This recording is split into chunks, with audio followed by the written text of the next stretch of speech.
Welcome to the Occult Rejects. This episode, we got some returning guests. They're both returning guests now. We've had AJ on a few times, and he brought his man Rambo with us, with him again. So you already know, if you caught the last one, you already know what's up. It's going to be fire. If you didn't catch the last one, you better go catch the last one. But yeah. But before we introduce them, we're going to introduce the other rejects joining me today. And we got Brooke. What is going on, Brooke? How are you? Hi, good. Thank you so much for having me. We were chatting in the back room, and I'm really excited for tonight's topic. It is going to be a banger, I can just tell. But you can find me on Instagram at Dark Florida Podcast and wherever you get your podcasts at Dark Florida. And I am going to be speaking at Charlie's Beyond Belief Expo down in Fort Myers, Florida on October 18th. And the Occult Rejects will also have a booth there. So if you're in the area, please do come by. Awesome. Yes, definitely make it if you can. It's only $10. Check it out. And we got my man Tyrone. What is going on, sir? What's going on, everybody? I'm glad to be here, ready to see and hear what this presentation is going to be given to us. So yeah, I'm very excited for this. Nice meeting you two guys earlier. Talked in the background. Everything you can find on me is on my website, rebirthoftheword.com. I'm also a bestseller. My book, Journey Through the Origins of History, can be bought on Amazon. Hell yeah. Check that book out. Before we get to AJ and Rambo, I just do want to just reiterate again that October 18th, Charlie's Beyond Belief, we'll have a booth there. Again, Brooke will be speaking there. She has a booth next to us. She's got her friends, Bigfoot World Cryptids, I think, right, as well, joining. So they're and we'll be kind of in the same area. So it might be a cool little party back there, you know. So definitely check it out. And we did also get and it's in the show notes. And the only reason I'm actually mentioning it now is because it does actually have like a definite date, place, and you can get the tickets. It's good to go. October, oh fuck, I already forgot. It's the week after, October 25th and 26th, the week after Charlie's. The Occult Rejects will also be in Arkansas at the Paranormal Expo. It's supposed to be like the biggest annual thing that they do for the paranormal in Arkansas. We will have a booth there for the 2 days. We were told we can live stream and possibly do interviews and maybe even podcasts from there while it's going on. So if you're in the area, it's another cheap one. Come check it out. Again, like I said, even if you want to come down and just tell us to fuck off or I hate your show, come on down, say what's up. So again, and check the show notes. That has all the other events that we're supposedly going to be at as well. But again, these two are confirmed. So I just wanted to mention that. Now I'll shut up and I'll introduce the amazing guests. AJ, please let everybody know what is up with you and where they can find all your amazing work. Hey, Nick, I appreciate you. Very excited for this episode as well. I'd like to say hello, Brooke. Very nice to meet you. Tyrone, very nice to meet you as well. Always a pleasure to be on your show. So I really appreciate it. My name is AJ. I also go by Ball Don't Lie, 3 L's in the word ball. You can find me at Ball Don't Lie, 3 L's in ball on both YouTube as well as Instagram. And I also have a Patreon page, .com/onthemoneyball for anybody interested in my notes and picks for sports content when it comes to the world of sports betting. Thank you again, Nick. I appreciate it. Oh, of course, man. I appreciate you guys coming on. Like I said, you guys are always welcome. And my man Rambo, please let everybody know what's up. Well, thanks for having me back again. And thank you to AJ for setting this up and having me. Thanks for hosting me. My site is The Truth Codes. I'm at patreon.com/thetruthcodes. And The Truth Codes is also on Instagram. And what my work is about is I basically analyze the human condition and the state of the world. Ever since the movie The Matrix came out, it's a popular metaphor to compare the world to a matrix. And what I illustrate is there is a mysterious element to the realm that we live in. And this asks the philosophical question of what is this place? Who are we? How do we get here? Where are we headed? And what I look at is what appears to be the building blocks of the matrix, quote unquote, which is the mystery traditions, allegory, mythology, symbolism, and the alphanumeric code of gematria, which I'll briefly explain. And those elements synchronize in amazing fashion. We already talked before coming on air, and we already saw the synchronicity in symbolism and what I call the mystery elements. And that's what I do. I illustrate the patterns that exist in this so-called matrix, and we'll see some of that tonight. I know you guys will show us some of that tonight. And tonight we'll be talking about, a movie that is just insane and bugged out in itself. I mean, I rewatched some of it as I was editing a show today, and I haven't watched it in a while. I was like, yo, this movie is fucking weird. I was like, yo, even like me as an occultist now looking at things differently than I did when I first watched it, I'm still like, I don't understand the whole thing. Like, I'm still lost. I know there's occultism in there. I just either the way or the art that they use just doesn't click for me, but it is fucking weird. So this should be very exciting to talk about. So, Donnie Darko. I guess that was your thing, Rambo. Yeah, because last time we were on, we talked about Back to the Future. Donnie Darko is actually a companion movie to Back to the Future, and it's even mentioned in Donnie Darko. He mentions Back to the Future, the title character. I don't know if you remember that part, but he talks to his. Well, you don't. Yeah, well, he talks to his science teacher, who's a major. Oh yeah, I remember that, him having the conversations, and the last conversation was like, "I can't keep talking with you, or I'll lose my job." Yeah, exactly. That conversation. Yeah. But he does start out saying, "I love Back to the Future. What an amazing movie!" And they pay homage. That's the thing. So this is all done in code and in symbolism. They pay homage to Back to the Future with the number 88. 88 is the escape velocity in Back to the Future. Yeah. Well, the movie even took place supposedly in 1988, right? Right. Yeah. So that's the setting. So the movie was released in 2001, but it was set in 1988. And the reason it's set in 88 is homage to Back to the Future. Because that's what the DeLorean needs, the speed the DeLorean needs in order to achieve time travel. And it's a time travel movie. So basically what Donnie Darko is about, well, it starts on October 2nd, 1988. It progresses 28 days later and ends on October 2nd, 1988. If you can figure that out. But it's a time loop, yeah. And it's all about time travel, and it's all based off of Back to the Future. So there's a lot of symbolism, especially the number 88, and especially when you get into the alphanumeric code, gematria, you'll see there's a lot of 88s. I just give a few examples. So I can start my presentation, but let's another. So the main question to ask is, okay, so Donnie Darko came out in 2001. What big event happened in 2001? I mean, we can't forget that. That has everything to do with it.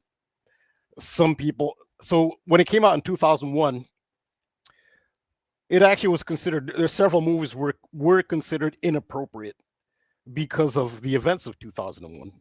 So that affected its, I guess, its box office. Although it was released a little earlier, it became a cult classic later on. But because it features like an airplane crash, and that was.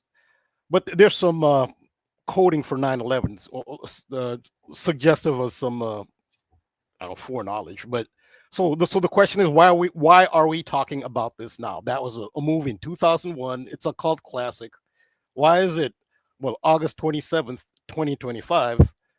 It's just relevant. It's just like a book night, like a popular movie. Just no. We're talking about last. Why is Back to the Future relevant in 2025? Well, I'm going to go over why specifically in the year 2025 this sort of thing is relevant. So yeah, I'll start my presentation. Unless somebody want to add anything first. Anyone want to add anything before I start? I'm just so excited to see where you're going to take this. Yes, me too. All right, okay, good. I won't disappoint now. Pressure's on. All right. No, so the question is, why now? Why in 2025? So I'm going to just give this an example. I gave it last time I was on. So this is the White House. He's the director of the White House Office for Science and Technology. His name is Michael Kratsios.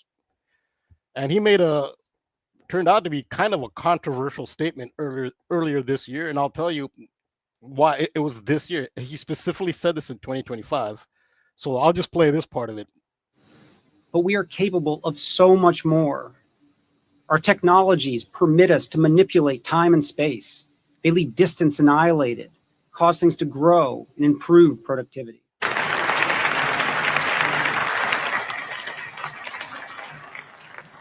projections show that by the year 2025, not only America, but the entire planet will be under the protection and the dominion of this power alliance. The gains have been substantial, both for ourselves and for you, the human power elite. You have given us entree to the resources we need in our ongoing quest for multidimensional expansion. So the year 2025 specifically was quoted there. So the second clip was from the movie They Live, which is kind of a B movie. It starred Roddy Piper, the wrestler, but that in itself is a cult classic. In fact, so his famous line from that movie is, "I came here to kick ass and to chew bubblegum, and I'm all out of bubblegum." And that line has become one of the most iconic lines in all of cinema. I think Universal Studios actually has that line up there when you go visit Universal Studios. That they actually have the line kind of headlined. It's iconic line. So it's a B movie, yes, but it features dimensional travel, just the dimensional perception, being able to perceive outside of 3 dimensions, but specifically was the first part there. It was by the year 2025, but that movie was released, They Live, in 1988. They specifically identified the year 2025. That's what I'm saying. Why are we talking about that now? Now, the other one was the White House director of science and technology. His name was Michael Kratsios. He made that speech he made about we have the ability to annihilate, I think, space and time. He said it's called the Endless Frontiers Retreat. It's by Director Kratsios, but this is when they did it in 2025, April 14th, around the world. It's outside the United States. That date is 14th April. Why 14th April? It's because of the number 144. Why is 144 relevant? 144 is the number of minutes in a day. I think I illustrated that somewhere here. The number of minutes okay, I can't find it, but there are 1,400, and there you go. There's 60 minutes per hour, 24 hours on a day. 60 times 24, that's 1,440 minutes in a day. And that's why I'll explain the gematria. I'll explain how that works. But that is why they chose the 14th of April. It has to do with time, to make a time travel speech. So I'll just quickly explain, for those who are not familiar with the alphanumeric code of gematria. Wikipedia actually has a pretty decent explanation as to what gematria is. And this is quoted from Wikipedia.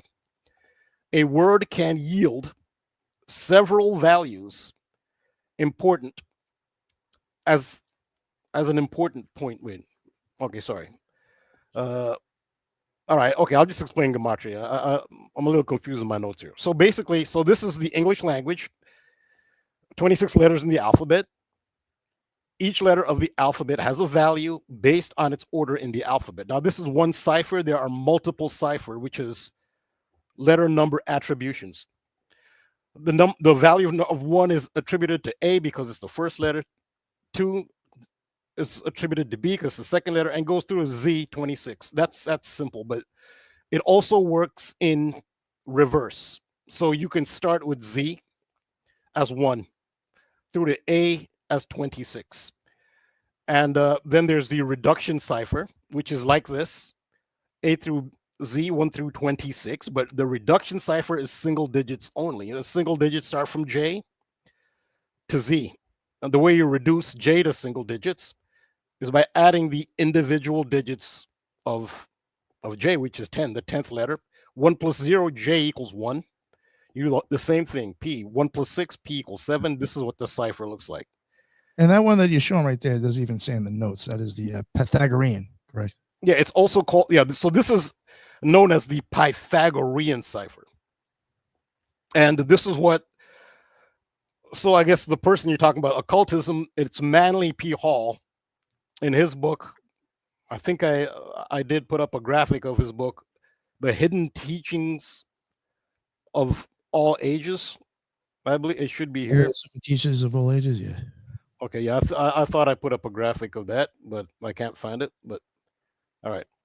Anyway, so the hidden teachings of all ages by Manly P. Hall is one of the sources for that explains the gematria code. And there are multiple ciphers, and multiple ciphers produce multiple values. So Yeah. in the Pythagorean cipher, using this key, time equals 20. Now this also works in reverse. So you'll start with Z as 1 and end with A as 8. So you have the reverse Pythagorean, and then you have the simple and reverse simple. So time equals 25. So that's one of the reasons that 2025 is so relevant to this, because time equals 25. But this is in the reverse Pythagorean cipher. Now, if you want to know where you can find you can just Google gematria calculator. The most popular site is the gematrinator.com. But if you just Google, you'll get the ones there's also one called, okay, you won't remember, it's alectreon.com. I know that's a little complicated name. Nonetheless, You don't think one is better than the other one, right? What do you mean, as far as calculators go? Yeah, for the gematria calculators and how that goes. Do you think there's one better than the other one? Like, do you recommend one better than the other? Well, they'll all show you the same ciphers. Okay. But okay. No, except so there's some ciphers on other calculators that are not on the other. Now I'll talk about Manly P. Hall. Manly P. Hall, if you look at the hidden teachings of all ages, he teaches the Francis Bacon ciphers, which are also known as the Rosicrucian ciphers or the Elizabethan ciphers. Manly P. Hall stresses those. Those use the Elizabethan alphabet. Now the Elizabethan alphabet had 24 letters, not 26. That's because the letter J didn't exist. So you had the letter I, the J did not used to exist. So like you'll see, Jesus used to be spelled with an I, Iesus, like I-E-S, because the J didn't exist until later. That was in the Elizabethan, and the same with the letter V. U and V, the letter U used to be used as V. You could, if you wanted to make the U sound or the V sound, you'd use the letter U. There was no V, and that was the Elizabethan alphabet. The Francis Bacon ciphers use the Elizabethan ciphers, which are based on that alphabet. They are still relevant today. I don't have the calculation here, but we're talking about 88 is relevant to time travel. The ruler of time, esoterically, is Saturn. Saturn is the ruler of time, chronos, chronology.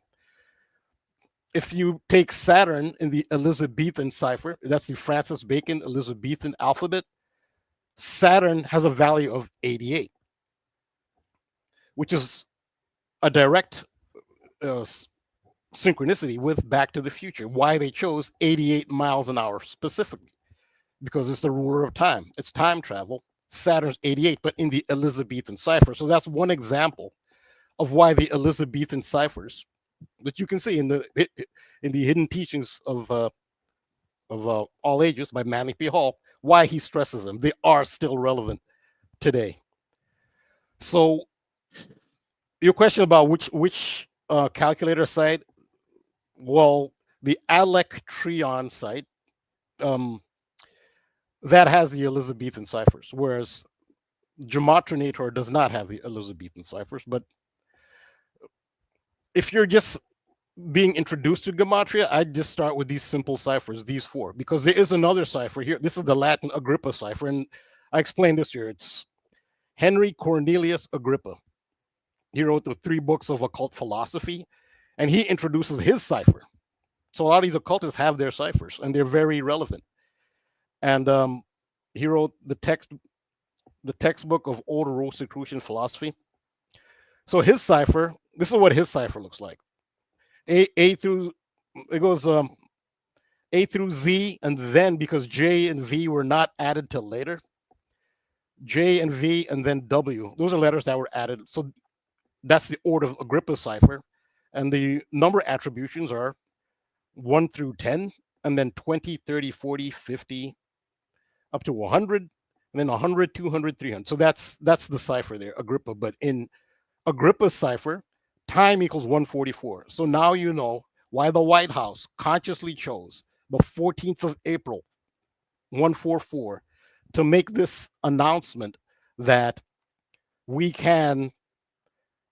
So these are some of the headlines. White House advisor Michael Kratsios goes viral with sci-fi-like claim that United States can manipulate time and space. Internet goes on a frenzy. Users question it. They knew what they were doing when they chose that date. This is Michael Kratsios, White House executive forced to issue a statement after claiming United States has technology to manipulate time and space. And they waited till 2025 to do this. And you know why? Because in two ciphers, this is the Pythagorean or full reduction, reverse Pythagorean, time is 20 and 25. So that kind of put some context into why they chose 2025. I talked about They Live, how this was done in 1988, the movie. They specifically identified 2025 as relevant. Now, this is another song. I have to thank one of my patrons. I get so many comments from patrons, and sometimes I forget who did it. I think it was Diane Young. If I'm giving credit to the wrong person, I'm sorry. I get so many great comments and contributions from my patrons, so I hope I'm giving credit to the right person. But they told me about the song Crack the World by Sammy Hagar. Now, this song was released back in 1977, October 1977, Crack the World. Again, this is just to set up why are we talking about this now. So these are lyrics of Sammy Hagar's 1977 Crack the World. I found out what it is that's been driving me mad. There's no room to breathe between the good and the bad. A crush in between. There's a thin line.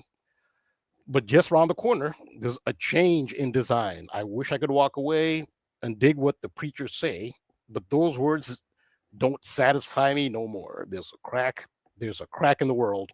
It says that 3 times. Just 50 more years, we're all going to know why, when, where, how, and who gets to go. Let's all have a good time before the great divide, because things will start separating come 2025. Damn. So that sets up why we're talking about this now.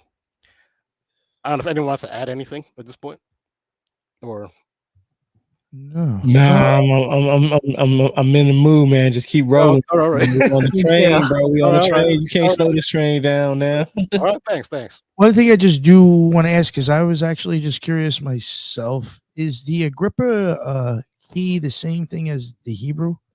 Yeah, you're Or right. are they close to it? That's a really good question. So Agrippa bases his cipher off of the Hebrew number letter attribution system, because Yes. this is exactly how they do it in Hebrew. So Agrippa did base it off of that. It goes Okay. All right. 1, Yeah. 2, 3, 4, 5, 7, 8, 9, 10, 20, 30, 40, 50. Yeah, I remember all those jumps does show up in the Hebrew, and I was like, that Yeah. does kind of look like that, but I didn't want to just assume. You know? Yeah. So he does. The Hebrew did. So Hebrew is. So gematria has always existed ever since there were alphabets. It automatically existed because alphabets had orders. There's Arabic gematria. Yeah, there's Arabic gematria too. Is in our we did a 3-part series just to kind of like explain all different types of gematria and like when it was used and this and that, and like we even came across stuff where people were actually using gematria to do one book from one language over to the other. Like they were actually somehow using that back in the day at some point to like put a German book into a different language. So I mean, there's something behind that. I don't know how they did that, but I mean, it was known that the gematria is you can do that with gematria. Yeah, So. that's some of the most mind-blowing things I see is when I get gematria value matches in phrases that are translated from other languages. So there's the same word. Like I'll give the example of Venus in English. Venus, goddess of love. In gematria, the base ciphers you call them, Venus would have a value of 55 and 81 and 18 in these base ciphers, Venus. But then Venus in Arabic is Zahra. Now you transliterate Zahra to Arabic has its own alphabet. So not using the Arabic alphabet gematria, you transliterate Zahra to this alphabet, Zahra. It has the same values as Venus, 54 and 1827. I find that pretty mind blowing. Yeah, that's interesting stuff. Yeah, it is pretty. I don't know who can plan on that. What we call alphabet. They was just using numbers. That's all I see it as. And we just use, instead of us using numbers, we just went to alphabets. They can read it and see numbers like a binary code or something like that. It does illustrate the power of numbers. I mean, numbers are almost God. You can't invent math. Math just it's a universal language. Everybody understand that. Yeah, it just is. I mean, you can invent the symbols for the numbers. You can't invent the numbers themselves. Like they're God. They exist. They just exist. If it's always going to be the same too. Always going to be the same. That's why it's so easy for people to understand numbers better than it is for letters, because everybody spells differently. Everybody has their own way of spelling and pronunciation. But a number is a number. We can't get past that. I always like using the example of whoever were the first human beings on whatever we're living on. There were always 2 trees. There was always 8 flowers. But at some point we put a label on it. Right? But the concept of the number was always there. Yeah, and even if you only have one consciousness, just say there's God, there's one being with consciousness and nothing else. The number 1 exists just by virtue of this one consciousness existing. So numbers, so it is quite mind-boggling when I see how it works across languages. So they know what they're doing again. So yes, they do. Yeah.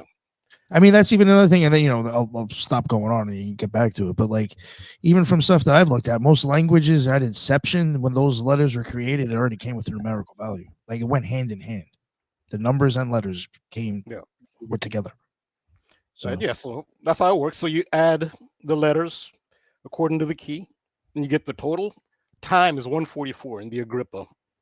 So they knew what they're doing when they had Michael Kratsios make that announcement. And we talked about Michael Kratsios too. There's a Nazi connection too. Michael Kratsios is actually he's a protege of the World Economic Forum, which was started by Klaus Schwab, whose family was Swiss, moved to Nazi Germany because the Nazis came to power. Now, it's not the opposite. It's not, the Nazis are in power, let's get out of Germany. No, his family was the opposite. This is Klaus Schwab, who established the World Economic Forum. His family was, no, we're in nice, peaceful Switzerland. War didn't touch them at all. They skated through the war while everybody else got bombed to smithereens, not Switzerland. They said, no, let's move to Germany because the Nazis were there. So his father was a Nazi, Klaus Schwab. And it's very hard to find any history on Klaus Schwab. He has really mysterious origins. And there's one investigative journalist who actually did do a video on Klaus Schwab. And of course, they trash it. The mainstream will trash it and say, basically call him a conspiracy theorist. But Klaus Schwab's origins are kind of hidden on purpose. He started the World Economic Forum. He has Nazi ties.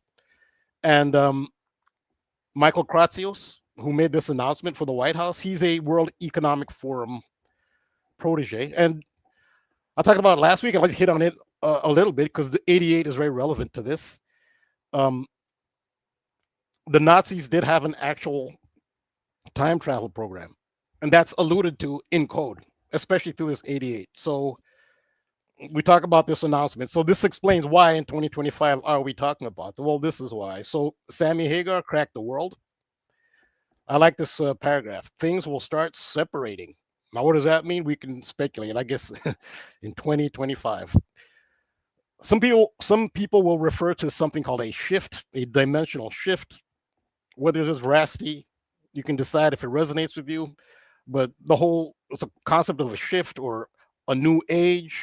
Aleister Crowley, the age of the Aeon of Horus, or the age of Aquarius. That's been alluded to by a lot of occultists or people who are, look beyond 3D. Let's put it that way. 2025 is kind of seen as a year when a shift begins, as Sammy Hagar back in 1977 referred to. So this, I alluded to the city of Liverpool in England. most famous to Americans as the birthplace of the Beatles. And it's no coincidence that they came from that city. That city has, well, it has maybe has to do with ley line energy, but there's a certain power that city has. You could call it telluric energy, the ley line energy, or other kind of metaphysical phenomenon. There's a reason why the Beatles came from the city of Liverpool. And now to the rest of the world, the city of Liverpool is popular for its soccer team. It is one of the widely supported soccer teams in the world, and they recently had a uniform unveiling.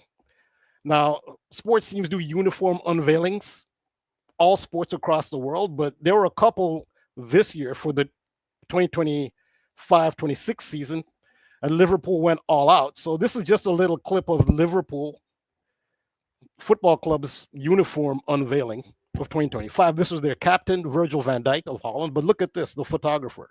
Look at his shirt. This is not a coincidence. This is from Liverpool's website. His shirt says, "Enter another dimension." So did the photographer just randomly put on a shirt so a conspiracy theorist can just go nuts with it? Well, they know what they're doing. If you want to see how Gematria works, Gematria establishes a common essence between two separate or more separate phenomena by giving them the same value. Enter another dimension. This random shirt the photographer showed that Liverpool Football Club on their website and made sure that we see behind the scenes so we could see that shirt. Well, look at Liverpool Football Club and look at Enter Another Dimension. Is this a coincidence? They have the same value in the simple or ordinal, same value in reverse simple, and the same value in the reverse Pythagorean. So that's not a random shirt, and it's not a random message, and they wanted us to see it. This is about another dimension, and this was in 2025 again. And look at this value in the reverse ordinal, 322.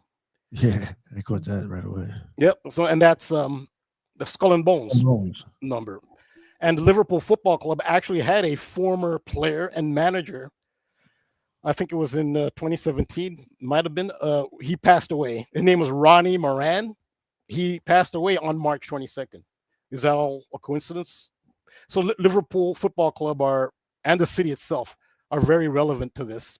In fact, they're the reigning champions of England. They had a victory parade, but even that didn't go off without a hitch. A Ford Galaxy ran over people at the parade in Liverpool. A Ford Galaxy. And there's symbolism in that too, Galaxy, which does tie into Donnie Darko. So at the in their video for unveiling their uniform, and you saw the Enter Another Dimension, they're not messing around with that. They unveiled their shirt on an octagon, and I actually shout out another one of my patrons, D-Wire Decodes. He's the one who pointed out the octagon. They had the new shirt on an octagon at a dinner party, kind of the Last Supper type theme. And where do you see octagons? Well, you see octagons in 2001: A Space Odyssey, and at CERN. An octagon is a really big part of CERN, and CERN, I guess they don't tell us exactly what it's about. Like they say they're trying to recreate the Big Bang or whatever. But the octagon, it might be related to trans-dimensional phenomena. But they have the octagon. And now here's Enter Another Dimension with Liverpool Football Club. It just happens to line up, and they just happen to unveil their shirt in their elaborate video on an octagon and another dimension. And so none of this is coincidence. The city of Liverpool is it is connected to Donnie Darko. I talked about They Live. That's where they actually talk about 2025. This is released in 1988. It says Donnie Darko was released in 1988. That's the escape velocity from Back to the Future. Now, Trump is a big part of this. We talked about it last time I was on. Now, he's connected to Back to the Future. So the car... Oh, you know what else equals 88? Coldplay. Coldplay. Yeah. When all that shit going on with Coldplay and another one who's the other, Epstein equals 88. I was like, yo, what's going on here? We got Trump, Epstein, and Coldplay all being mentioned, and they all equal 88. I've done a lot of work on Coldplay. I can just go off. I've done several decodes on Coldplay. So you want to know how Coldplay connects to Back to the Future? the lead singer of Coldplay says that he was inspired by the scene in Back to the Future where Marty McFly plays the guitar of the fictional cousin of Chuck Berry, Marvin Berry and the Starlighters at the Enchantment Under the Sea high school dance in Back to the Future. Well, the lead singer of Coldplay says when he saw Back to the Future, that scene of Marty McFly playing the red guitar of Marvin Berry, that inspired him to become a musician. And in, what was it, 2017, it might have been, Coldplay actually had Michael J. Fox come on stage at MetLife Stadium in New Jersey. That's the home of the New York Giants, New York Jets. Coldplay had a concert where they had Michael J. Fox perform on stage with Coldplay. Holy shit. Yeah. So I have done Coldplay. I've done a bunch of stuff on Coldplay. So I don't want to get too sidetracked, but part of the connection I had to Coldplay, so Coldplay directly connected to Back to the Future. They say Back to the Future inspired him even to be. And I was talking about Coldplay even before suddenly they're in the news. They did a song called Viva La Vida. And the song Viva La Vida, one of their biggest hits, is about a king who lost his crown. And my theory, they say it's about the French Revolution and the French aristocracy losing their crown at the French Revolution. But I looked at the lyrics and I say, no, these lyrics look like they're referred to. There's a theory which is popularized by Immanuel Velikovsky and others. David Talbot is a more modern day adherent to that theory that Saturn used to be Earth's sun.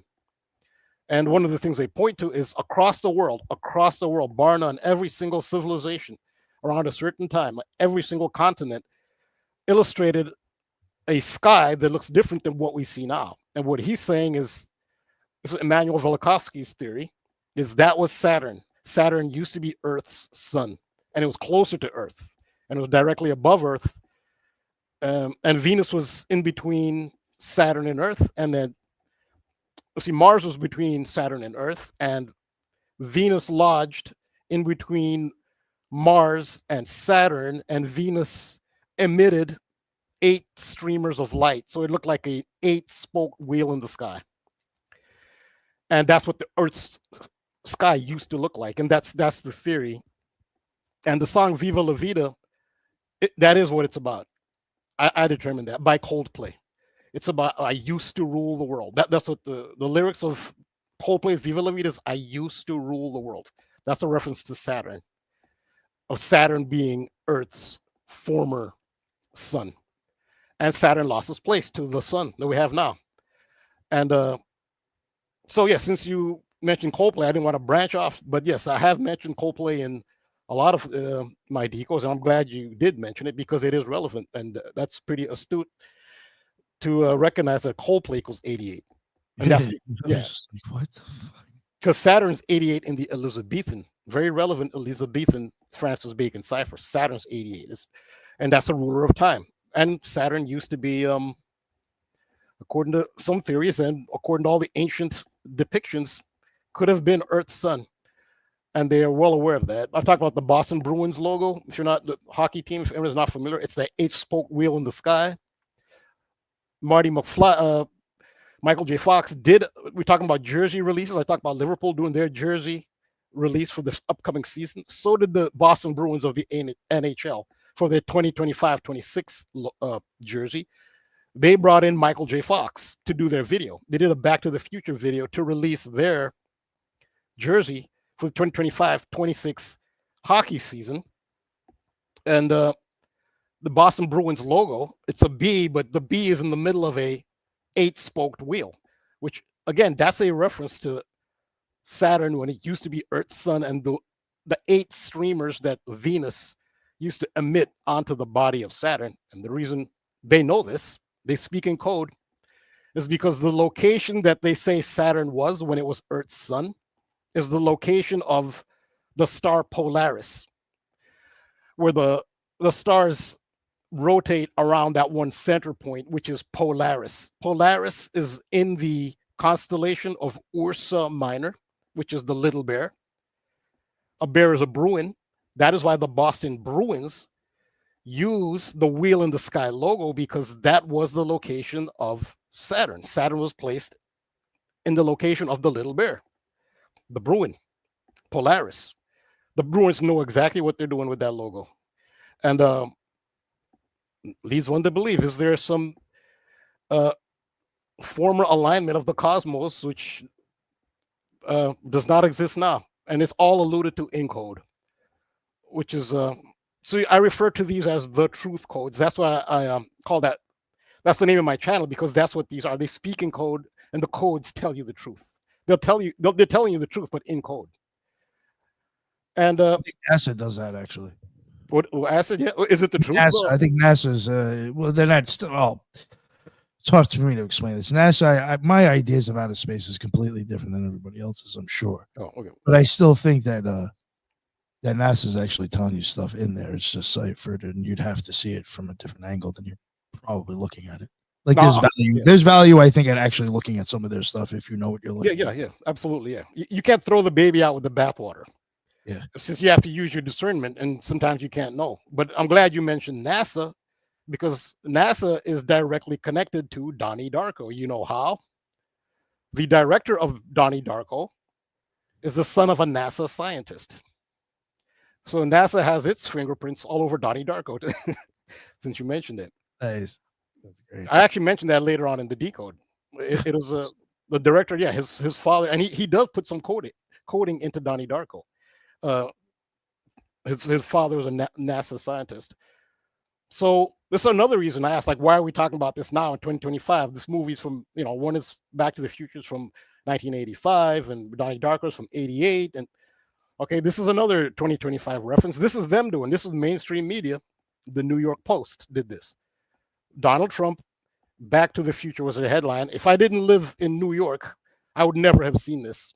I didn't come across it online.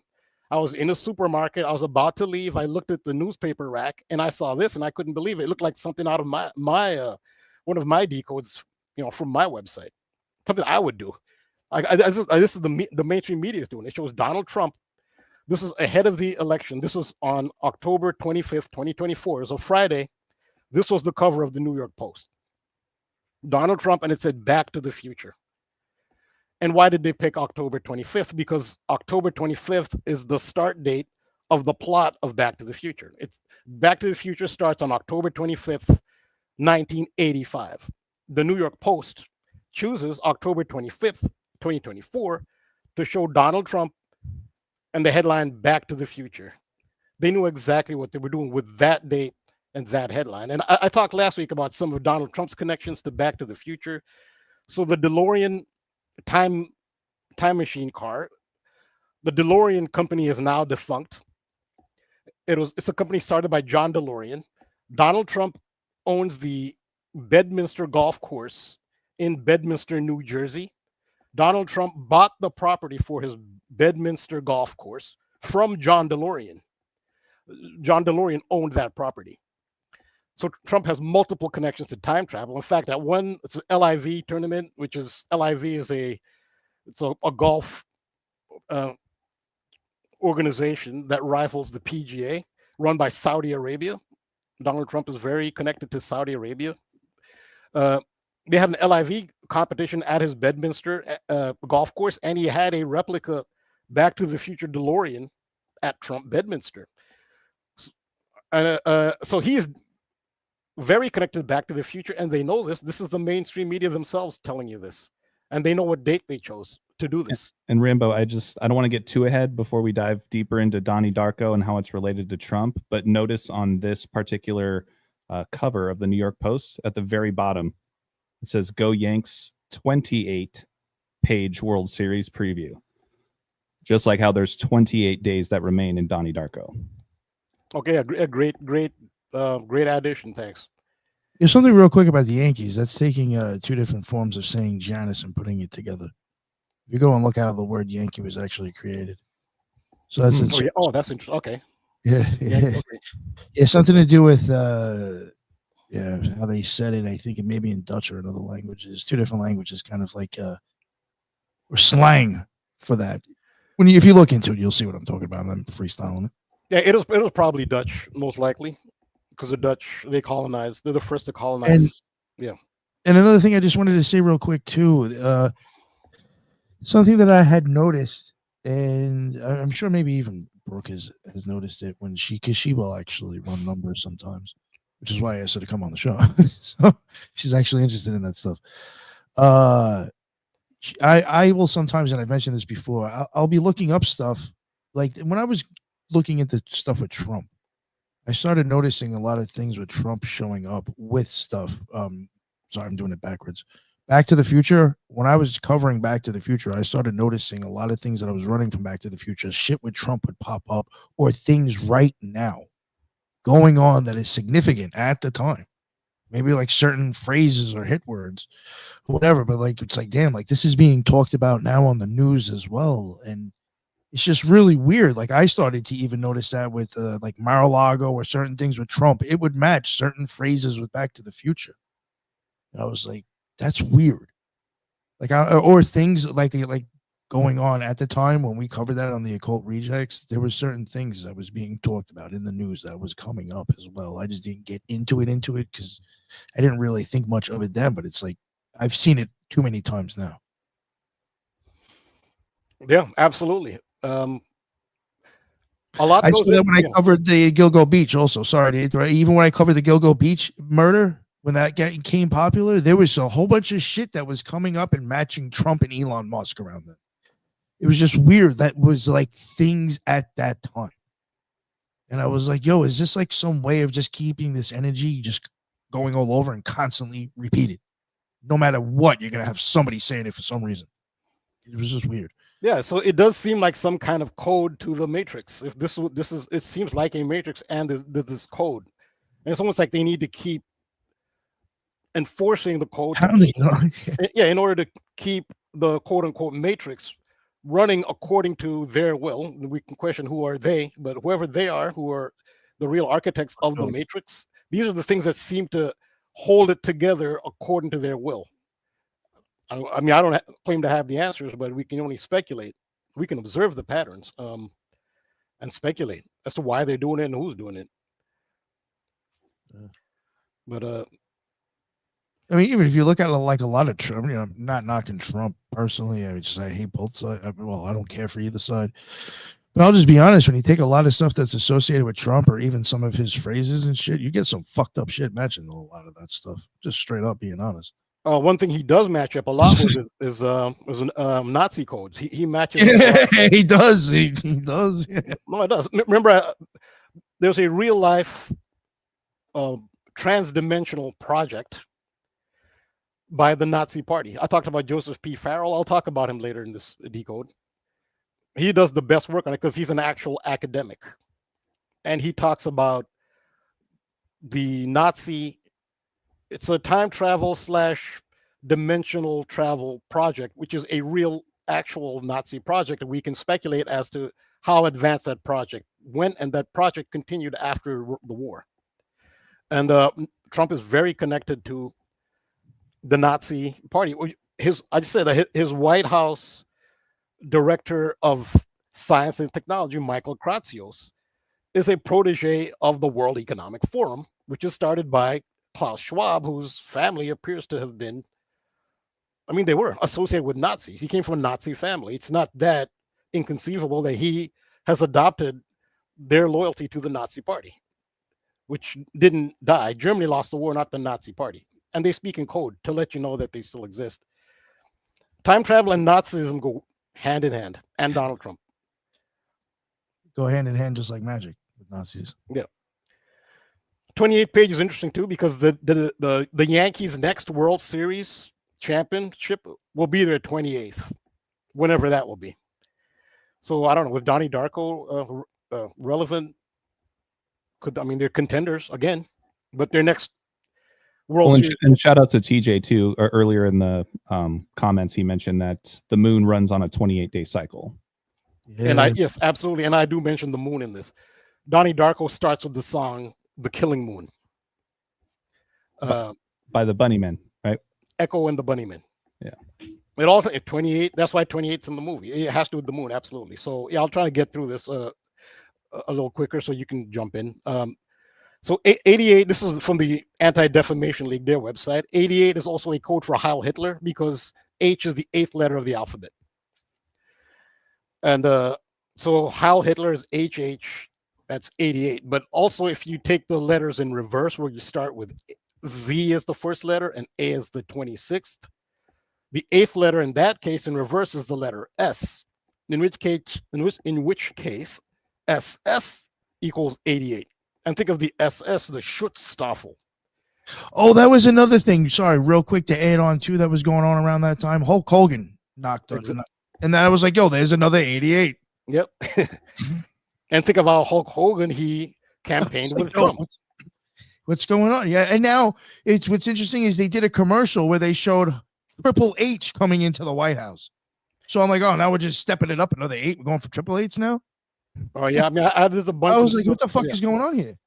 Time Traveler sums to 888 in this is Sumerian cipher. I don't want to get too confused with all the ciphers, but it's Sumerian cipher, which is based on the Sumerian sexagesimal system. Yeah, you speaking my language now. You speaking my language. Oh, yeah. Okay. You can jump in. You can jump in if you want. I have to say, because Nick brought it up, the Triple H or Triple Eights, when you put my name in the gematria calculator, Brooke Moreland, it comes out to 888. So just a connection there. Awesome. It's divine. And I see it like all the time. I'll be out in my car and I'll drive and I'll see license plates all the time that say 88 and then a B. So I just look at that as like 888 and I'm like, oh, okay, the angels are talking to me. Yeah, I mean the B looks like an 8, obviously. Yeah. Exactly. Think of the B of the Boston Bruins. This a B with the again. That's the Saturn. Oh yeah. They know. Yeah. So yeah, so the Sumerian cipher, not to confuse people, the cipher, just take the ordinal cipher, 1 through 26, but multiply. You can multiply each letter by 6, or you can just do the ordinal value, get the total, and multiply that by 6. That's the sexagesimal system. And if you look at ancient Sumerian iconography, they're one of those who show that 8-spoke wheel in the sky. They, just like every other civilization, shows you that 8-spoke wheel in the sky. And so that's 88 is also think of in reverse, SS is 88. And who was the leader of the Schutzstaffel? It was Heinrich Himmler. So reverse or forward, you get that 88. Oh yeah, so then there's this. So just to show that this Nazi stuff is not just conspiracy theory, Elon Musk, this is at Trump's inauguration. You know, there are elections that come and go. Some elections are, important. Some are not. But this one, this one really mattered. And I just want to say thank you for making it happen. Thank you.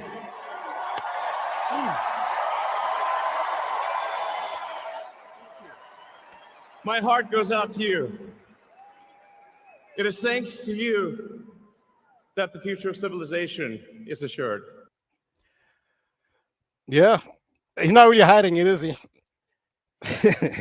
No, in Definitely not. No, they're not hiding it. So it's not a conspiracy theory. This is in 2016. New Yorkers got on the subways and on the highways in New York City and were greeted by all sorts of Nazi images. And think of what he just said. He said, what he says, thanks to you. I just want to replay. My heart goes out to you. It's assured. Oh, no, sorry. He says, you.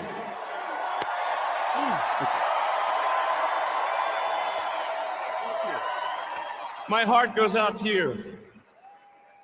It is thanks to you that the future of civilization is assured. The future of civilization. That's the key to what he said. The future of civilization is assured.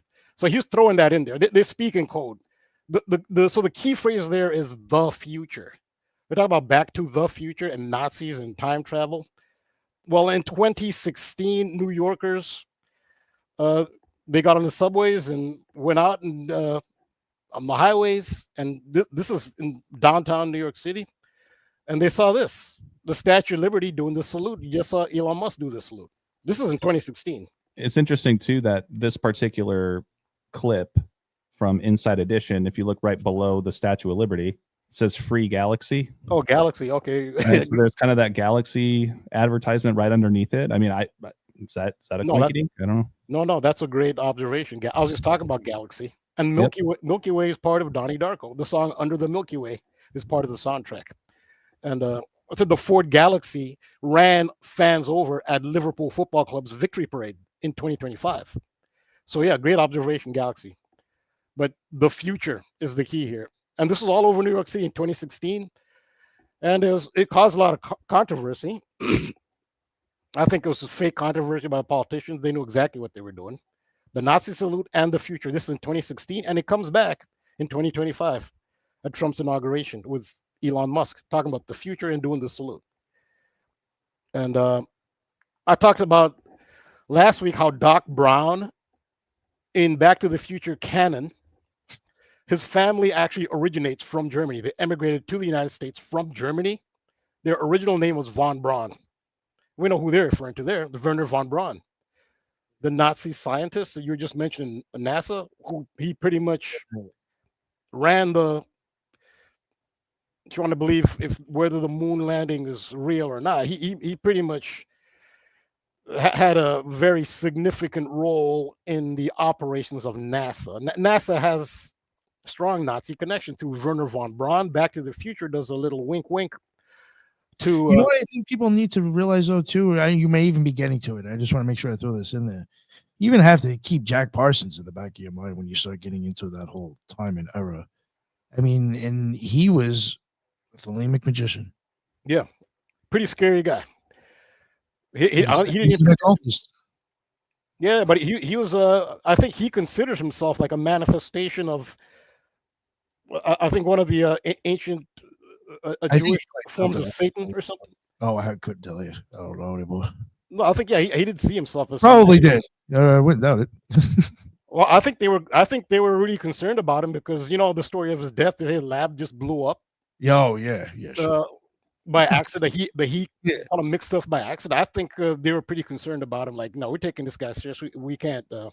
I think somebody. The guy was running a lodge out of his house.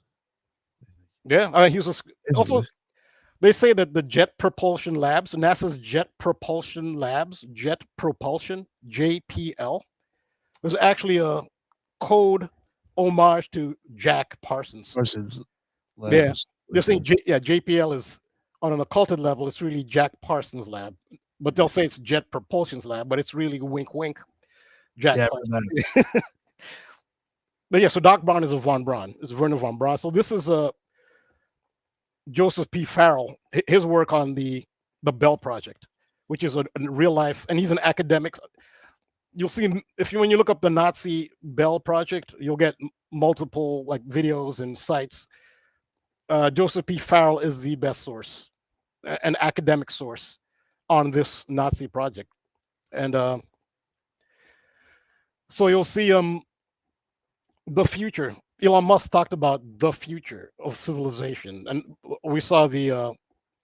So this comes from Philip K. Dick's book, "The Man in the High Castle," which is about a parallel universe, that's another thing they're exploring with these transdimensional projects that they're doing.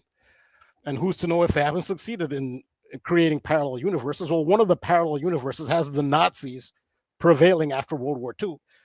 And that's the premise of The Man in the High Castle, which was streaming on Amazon in 2016, which is why they put all these posters up all over New York City, but they didn't really put it in context for people. New Yorkers just saw these Nazi, images. We won't explain the context, but that's the context. It's a parallel universe in the book by Philip K. Dick. This is a modern adaptation for a cinematic, which was streamed on Amazon. The future. There's always an emphasis. So Back to the Future does that little wink with von Braun, with Werner Braun. Well, the future comes to 119, which is like, this is a very important date to Nazis. And we know what 119 to Americans, 11th September. So you do the dates the way Americans do. Now there is, so why is 119 significant to Nazi history? In 1923, the Nazi Party attempted a coup, a overthrow of the German government on the 9th of November, the 9th day of the 11th month. They did that in 1923. The Holocaust started with Kristallnacht on the 9th day of the 11th month, the 9th of November. This is important to the Nazis. That's when Kristallnacht started. That's when they went to Jewish neighborhoods, destroyed the synagogues and burnt them. And Kristallnacht means the night of broken glass. That's when they're breaking all the. Well, they did that in 1938 on the 9th day of the 11th month. The Third Reich was considered. They said Rome was the Second Reich. The Nazi regime was the Third Reich, and Rome honored this number too, because in the Hebrew calendar, on the 9th day of the 11th month of the Hebrew calendar, Rome destroyed the Second Temple in Jerusalem. So they get this from Rome, but where did Rome get it? Babylon destroyed the First Temple in Jerusalem on the 9th day of the 11th month. This goes back to Babylon. So talking about the ancient, Tyrone was talking about Sumer, so I don't know if you have more to say on this, but ancient Sumer and the Babylonian Empire and why 119 is important to them. They chose that date, the 9th day of the 11th month, to destroy the Second Temple, and that number manifests today. And the destruction of the temple on the 9th day of the 11th month on 911 or 119, that was reenacted in 2001. The signature feature of Solomon's temple is its twin pillars. The building 7 that collapsed on 9/11, which wasn't hit by a plane. The plane hit the other two, but nothing hit building 7, but it free fell in like 7 seconds, pancaked, imploded in perfect symmetry, building 7. Well, building 7 was known as the Salomon Brothers building. Salomon is Latin for Solomon. So think about that, twin pillars, Solomon, that's the Solomon Brothers building. Solomon's temple had the twin pillars destroyed on 9/11, the 9th day of the 11th month of the Hebrew calendar. That's where this goes back to. This goes back to Babylon, ancient Sumer. Yeah. And about Building 7, BBC Breaking News actually reported on it. I forget how many minutes. I'm sure it would be interesting to get the exact numbers, but it was hours, if not a long time before Building 7 was even known to have collapsed or there be any structural damage with it. BBC was reporting that it had fallen. Yeah, it was 20 minutes before it fell. There's no reason to expect it to fall because it wasn't hit by a plane. And the reporter for BBC was her name is Jane Stanley. It was Jane Stanley. So it's easy to look up. Look up Jane Stanley, Building 7, and you'll get it. You even get the video of it. The thing is, she reported it with Building 7 in the background. So it wasn't just that she said it. It was in the background when she said it live. It's astonishing. And she reported that the Salomon Brothers building had collapsed. When she says it, the Salomon brother is behind her, and it's at the time still, it had some smoke on it, but it was still up. It was 20 minutes after that it collapsed. So everyone has pretty legitimate question. What gave you the idea that it had collapsed? And why would you think it had collapsed anyway if it wasn't hit by a plane? Yes, that was Jane Stanley. Yeah, that was like some 20 minutes before. But again, very important. It's the Salomon Brothers building. That wasn't the official name. It's the Salomon Brothers. I think it's an investment bank or something. They occupied a large portion of the building. Salomon is Solomon. That's a reference to Solomon's temple that was destroyed twice by Babylon and by Rome on 9/11, the 9th day of the 11th month of the Hebrew calendar. That's where it goes all the way back to Babylon. Yeah, the Tower of Babel too. Yeah, Tower of Babel. Yeah, which maybe that's what the new tower represents, the Tower of Babel.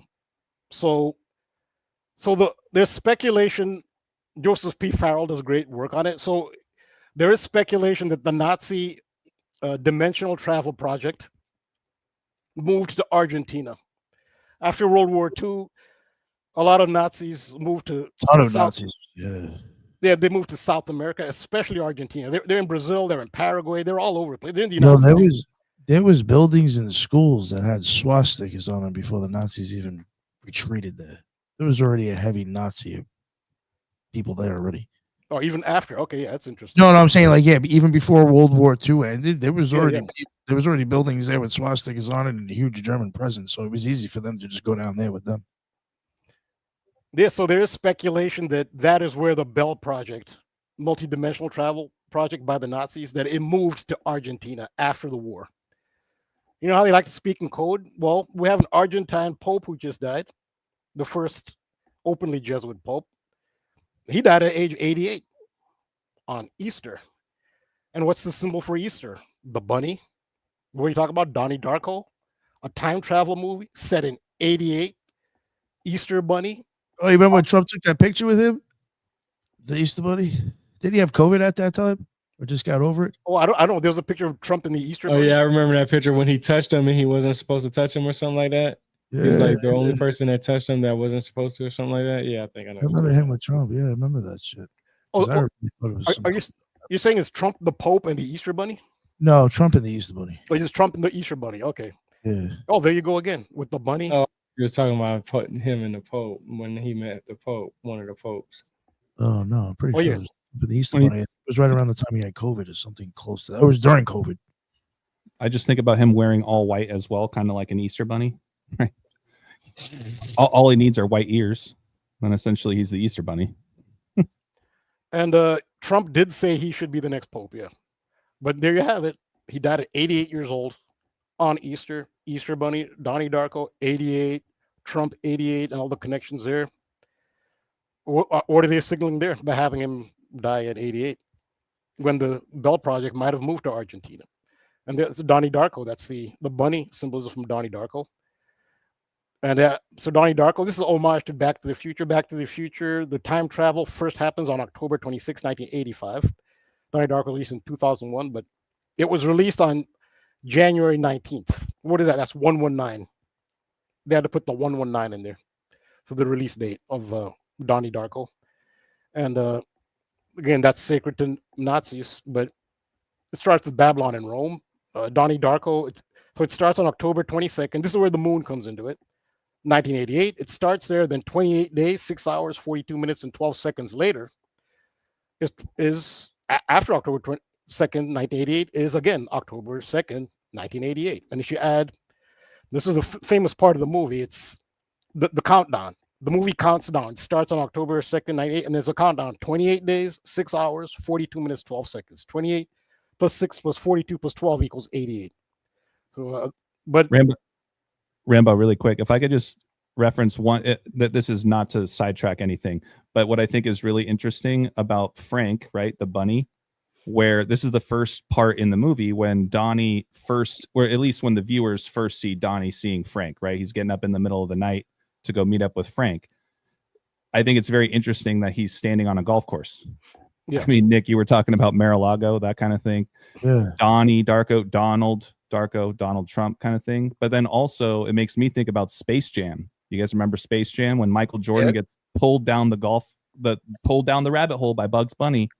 You know, I think that there's some overlap there with why he's standing on a golf course. Yeah, and like I said, they had the DeLorean, a replica DeLorean with a time machine at Trump Bedminster Golf Course. So yeah, Trump golf. Also, John Elway, the great quarterback, all-time great quarterback for the Denver Broncos. John Elway was in the news this year.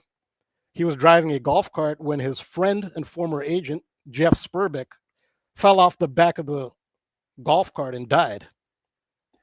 And AJ brought that up. We talked about Take Me Home Country Roads. That's John Denver. John Elway, the star from Denver. He's literally John Denver. His friend falls off a golf cart. Then a fan at a Pittsburgh Pirates home game fell from the stands on the same day, the exact same day that John Elway's friend died, which was April 30th. And he fell in front of a sign that said, Take Me Home Country Roads. Hope that's not too convoluted for people. Which Yeah, is no, a lot good- of good. yeah. If you go back to the first time I was on, I shared that with Julia, Georgia Peach. Shout out to her. After you and I had talked about it on one of our lone live streams, and Julia nearly fell out of her chair when she saw it. She was just like blown away.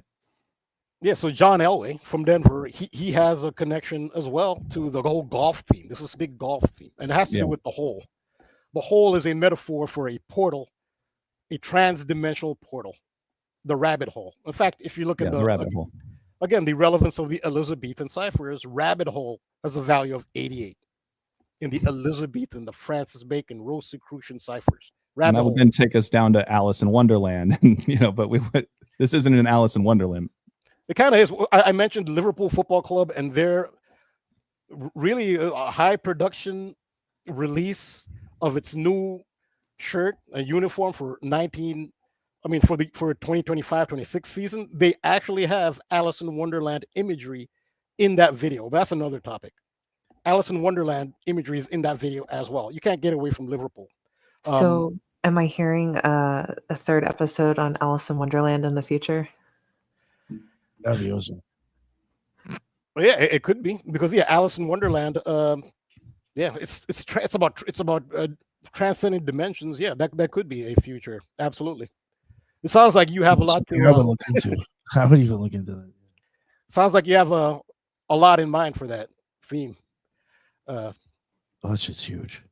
Yeah, it's using MK Ultra and mind control, those images as well.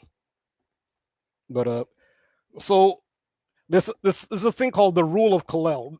This is going to pertain to this 28 days, 6 hours, 42 minutes, 12 seconds. It's a huge shout out to one of my patrons on this one. So the rule of Kal-El states that the Kabbalistic rule of Kal-El states that one digit can be added to or subtracted from the gematria value of a word without affecting its value. It seems like a cheat, but the Kabbalists explain the rule by pointing out that for them, one was not a number. The monad symbolizes the divinity and could come and go as he pleases, or as he pleased, adding nothing and taking nothing away. So that just means that a value, a certain gematria value, if there's a value which is less by one or more by one, is considered the same value. That's basically what that means. It's called a rule of Kal-El. And a huge shout out to one of my patrons, brilliant man,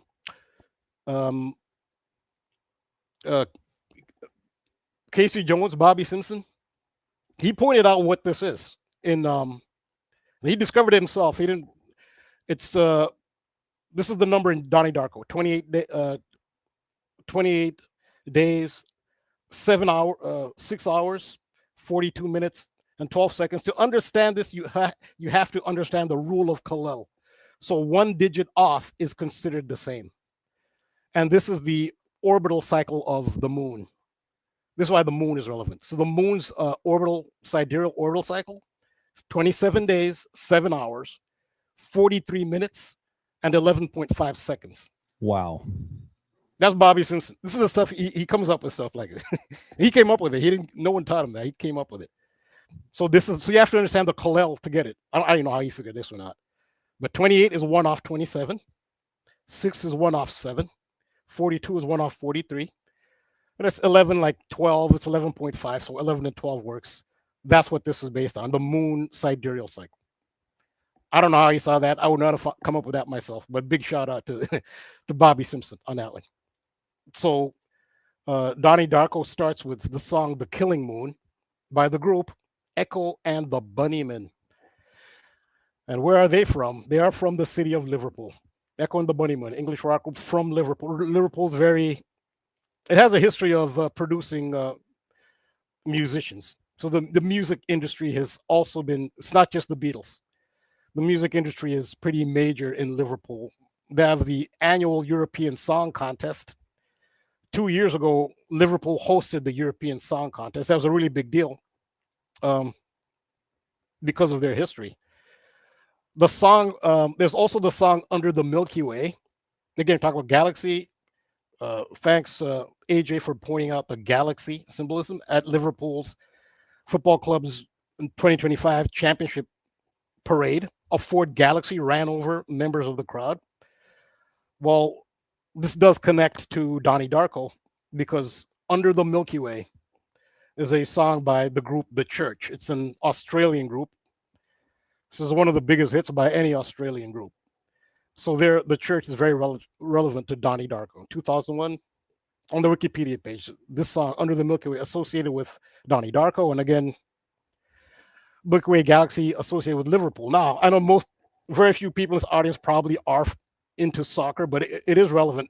Liverpool Football Club are owned by the owners of the Boston Red Sox, which is Fenway Sports Group. They own Liverpool Football Club and are also partially owned. 3% of Liverpool Football Club is owned by LeBron James himself. He owns 3% of Liverpool Football Club. Well, they had a player die this offseason. A player for Liverpool Football Club died in a car crash this offseason. This is after they had a Ford Galaxy run their fans over at their parade. There's nothing wrong with them. Then they release their video to their new uniform, and they show us Enter Another Dimension, which lines up in gematria in 3 ciphers. This is Liverpool. Well, in their opening game at home, they're the reigning champions against this really small team, AFC Bournemouth, which is owned by the owners of the Las Vegas Golden Knights of the NHL, National Hockey League. So it's all connected. So it looked like it was going to be an upset. It could have ended 2-2. But Liverpool scored the winner, late winner. So a soccer game is 90 minutes plus added injury time. It was the 88th minute. It was almost an upset. It was the 88th minute when an Italian named Federico Chiesa. Now, why am I talking about all these soccer details? It sounds like I'm not into soccer. These details should not be relevant, but they are. Federico Chiesa scored in the 88th. He rarely ever plays, let alone scores. He never plays. In fact, the headlines indicated this. Federico Chiesa finally has his moment in a Liverpool shirt after a year of waiting. He never plays and he never scores, but he does now after all that's happened in the 88th. How is he connected? Remember Under the Milky Way by The Church? What does Chiesa mean in Italian? He's Italian. Chiesa means church. And if you go back to the Future, the plot starts on October 25th, 1985. That's Federico Chiesa's birthday, who scored in the 88th minute. With the whole connection with Under the Milky Way, written by a group from Liverpool, as it connects to Donnie Darko, lit in 88, scored in the 80th. So the connections are all there. His birthday is, and this is also the date on which Donald Trump's Back to the Future front cover. Yeah, Rambo, I just thought, can you scroll back up to that player, the last image? Yeah. His name is Federico, one letter off from Fender. Kind of like the Fender guitar. Oh, yeah, I wasn't familiar with that brand, but yeah. No. That's his name, Federico. No, I'm saying Fender. I wasn't familiar with the Fender brand. That's what I'm saying. Well, wasn't it a Fender guitar that Marty McFly was playing? Kind of going back to our conversation about Coldplay. I thought it was a Fender. It was a Gibson. Ah, it was a Gibson. Okay, my bad. Yeah, I'm an idiot. No. Yeah, but the key here is his last name. It means church, which is the church, which is a reference to Galaxy. But there's more with Liverpool. I mean, yeah, there's so much symbolism with this team. So I just want to familiarize. So if anyone wants to, there's somebody named Andrew Basiago. I don't know if anyone's heard that name, but he's pretty popular in the so-called truth community. Andrew Basiago. He says that he was in a U.S. government, I guess the CIA was involved, time travel project and dimensional travel project, which included teleportation. He says that. He's done multiple talks. He's still doing guest appearances. And this is a screenshot taken from a video where he actually does some talks. And where he says that he still swears by it and he names names. He says when he was a child, he was in a U.S. government multi-dimensional time travel and teleportation project called Project Pegasus. And he says that. He names names. He says that Bill Richardson, who is the former governor of New Mexico, he was part of the program. Now, Basiago was a child at the time, according to his Basiago is how you pronounce it. Donald Rumsfeld, the former Secretary of Defense of the United States. Basiago names him, and he remembers him as a child as being part of running that program. Donald Rumsfeld, Bill Richardson, former New Mexico governor, former Secretary of Defense. He says Barack Obama was his age as a child, and he says Barack Obama was part of that. This is Basiago's testimony, and he's repeated this over and over again. I mean, he hasn't been accused of any kind of slander or libel or challenge. He's been stating this, and he names Regina Dugan. He names her, and she worked for DARPA, and so she's roughly the same age as he is. So they were both children, and according to his testimony, they did time travel, and they also did teleportation. Now, this may seem wild to some people, but that's his testimony, and he's just put Andrew Basiago, Project Pegasus. You'll get tons and tons of videos. Before we move on from Pegasus, in simple gematria, Pegasus equals 88. You were ahead of me because very good. I actually had that for usually AJ does it. He jumps ahead, but no, that's good. He shows you're on top of it. Sorry. No. I was going to say, at least I'm not the only one this time. Yeah, not just you, but it shows everybody switched in.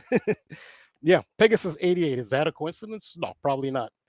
But it's so this is Regina Dugan, who he says was, as a child, Basiago said she did time travel as well. She did teleportation as well with him, and she's a part of DARPA, according to her Wikipedia, and also according to Basiago himself. She's comes out of DARPA, so DARPA has some advanced technology out there, which maybe that was part of what is being alluded to from Trump's White House director of science and technology. But so yeah, that's something to look into. And I could not get a.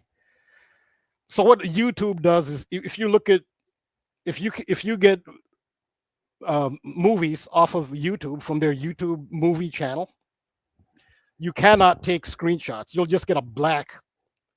So I had trouble getting a screenshot of this, but in Donnie Darko, when Donnie's younger sister and mother go to LA to do their performance, and they're on their way back and they're at the airport, Donnie's younger sister is holding a stuffed toy animal, and it's a Pegasus. I really wish I could get that image. It was a big process to try and get it because YouTube, they have this technology. You should get a movie on YouTube, you can't take a screenshot. It ends up yeah, do the same thing like if you're watching Netflix on your phone. There's no way you're gonna record that. You can't even I think screen record to try to grab music from iTunes. Like they even know that. Like that's what you're trying to do. Yeah. So they're smart with that crap. That would have been a great image to show, but they do reference Project Pegasus in Donnie Darko. His younger sister is holding a Pegasus stuffed toy in her arms at the airport. That's a direct reference to this project. I really wish I could show that image, but so this, yeah, Regina Dugan's part of it. She's part of DARPA. He names her Pegasus 88.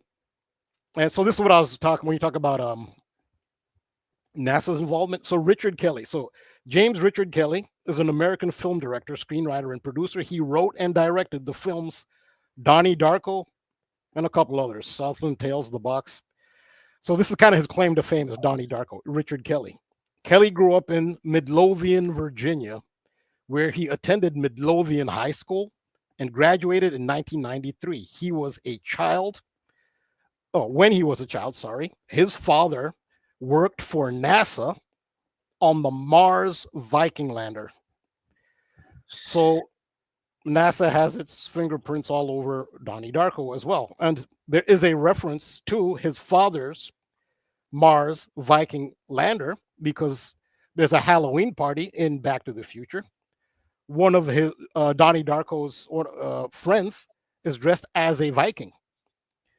That is a symbol, an indication of the director's father's involvement in the NASA Mars Vikinglander. That's why you see a Viking at the Halloween party. And that's another thing too. Just it's hard to see, but the house appears to be house number 25. It's year 2025. And real quick, this is a football reference. I mean, not everybody's a sports fan, but there's a reference to Mark Rippon. They're watching football because they're in Virginia, so they're fans of the, at the time, Redskins, now called the Commanders. So Washington, D.C. has a lot to do with this. And Mark Rippon in 1988, the Washington Redskins won the Super Bowl, but that was in January, January 31st, 131, which is a big Back to the Future number. That's the name of the number on the locomotive that enables them to time travel to push the DeLorean to 88 miles an hour. It was locomotive number 131. Where it was on 131, January 31st, 1988, that the Washington Redskins won the Super Bowl, and they beat John Elway and the Denver Broncos. John Denver, they defeated them in that Super Bowl. It is referenced in Back to the Future. Now, Back to the Future takes place in October, so this is the following season. In January, the Redskins won the Super Bowl, and it's very historic because it was the first black quarterback to win a Super Bowl was Doug Williams. Doug Williams is in Donnie Darko for a split second. They actually show you Doug Williams, the first black quarterback to win a Super Bowl with the Washington Redskins in 1988. Doug Williams was born 88 days before Marty McFly time traveled to November 5th, 1955. Doug Williams was born 88 days before November 5th, 1955. So I tried to get the Doug Williams screenshot, and that was a big hassle as well. That would have been a good one too. But Doug Williams of the Washington Redskins is a big part of it. But so the following season, Williams had a poor season. They reference that in Donnie Darko. They're watching football, and they have the commentator. And this is actually a quote, what the commentator says while they're watching football, because they're in Virginia. They're all Redskins fans. The quote was, "Mark Rippon, who's the backup, certainly has some big shoes to fill." Talking about Doug Williams' shoes, because Doug Williams won a Super Bowl.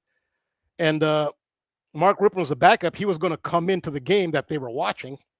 So why are they referencing Mark Rippon? Remember, Back to the Future, it's all about October 2nd, 1988.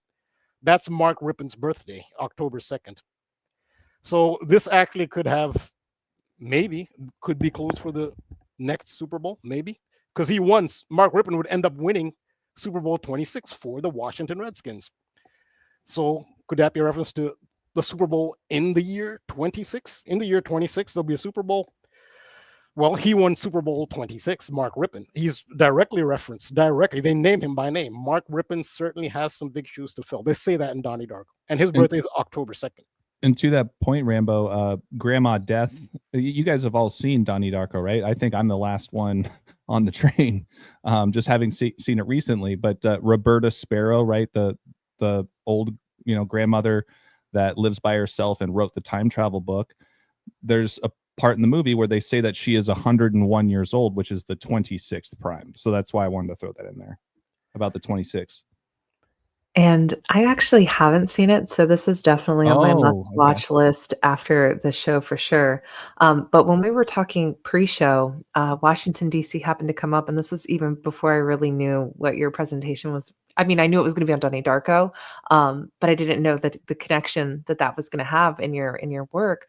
I'd covered the Bunny Man and the Bunny Man Bridge and kind of that local folklore from the Washington, D.C. area. Basically, back in the 70s, there were news reports that had come out. There was a man who was dressed up in a bunny costume with a hatchet that was actually going around and trespassing different places, had committed some assaults, and was even rumored to have murdered some local teenagers and things like that. So the Bunny Man was a very real thing in the Washington, D.C. area at that time when kids were growing up, and that was something they were really afraid of. And so when you brought that up in your work, it's just interesting. And when I had done some research into the Bunny Man legend, Donnie Darko came up there too. That's incredible. Yeah, especially going back to Rambo's, touching on the movie, right? Rambo, keep me honest here. It opens with the song "The Killing Moon" by Echo and the Bunnymen. Yeah, this is Crazy. Echo and the Yo, Bunnymen. that's what I thought when I was hearing it today. I was like, "Yo, is that Echo and the Bunnymen?"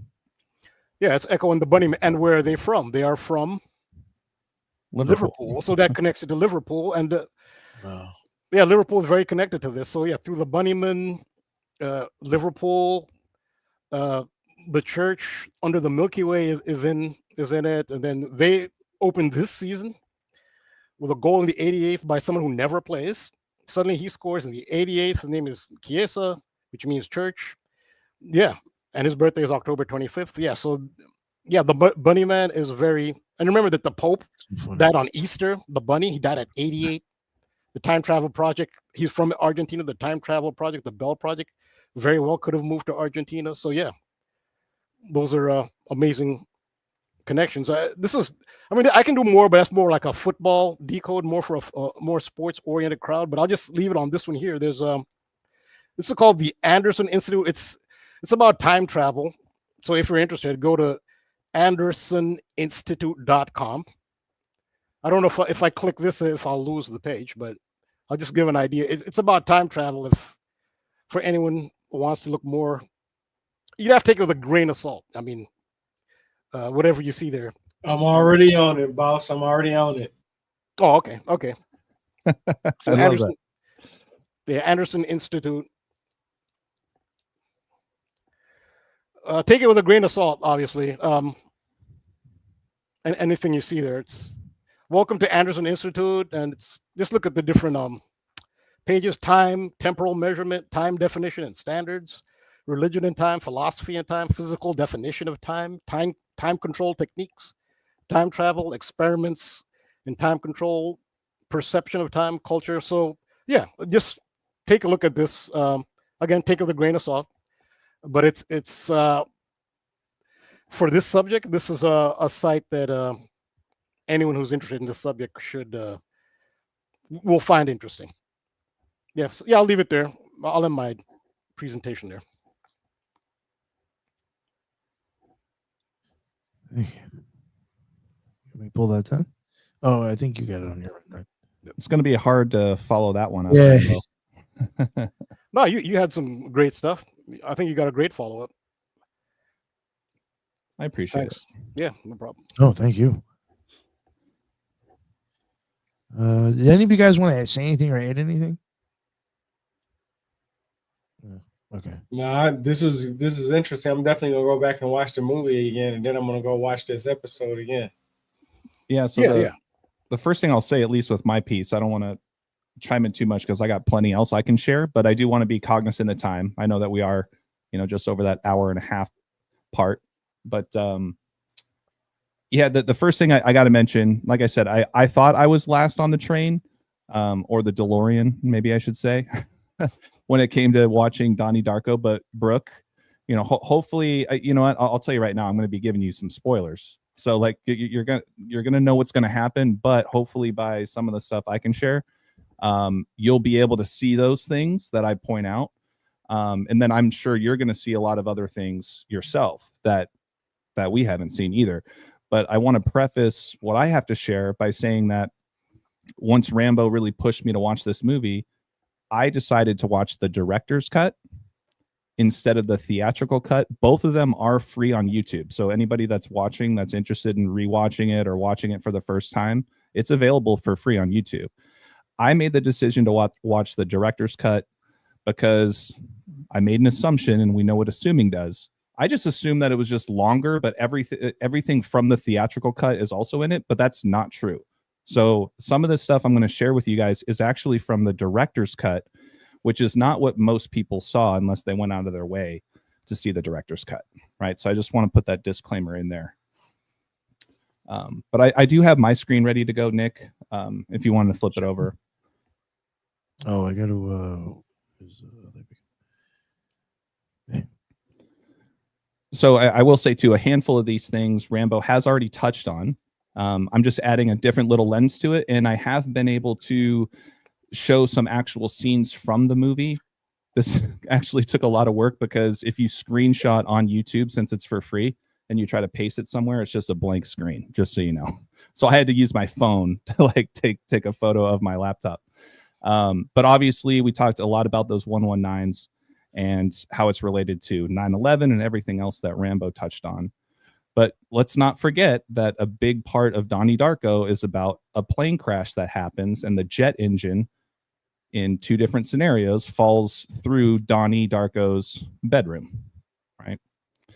And the whole 119 themes. And this movie came out in 2001, the same year of 9/11, right?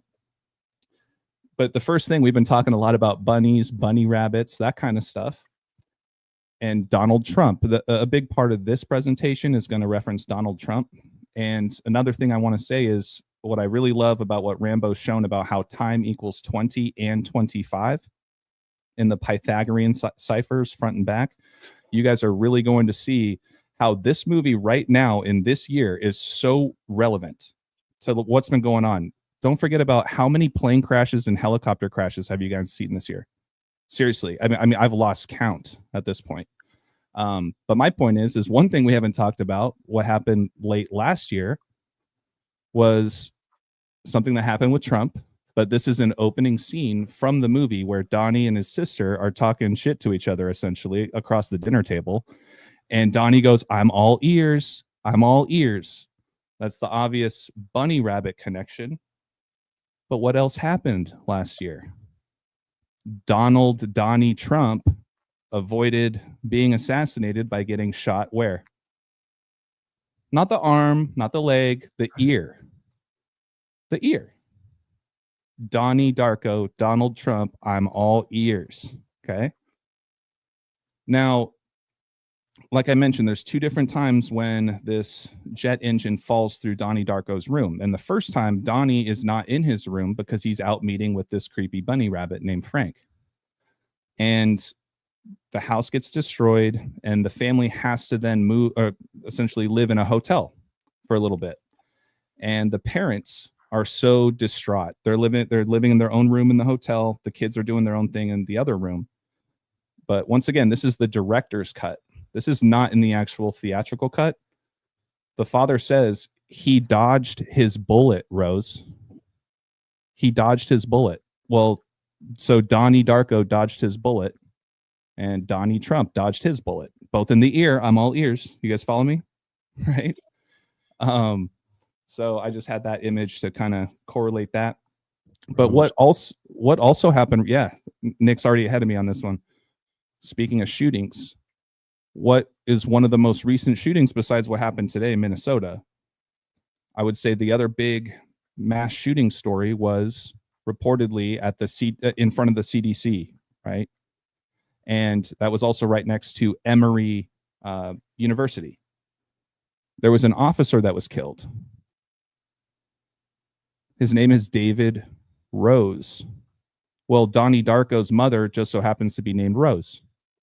And it's saying right here, he dodged his bullet, Rose, and now we have David Rose being honored at a memorial service with the CDC shooting.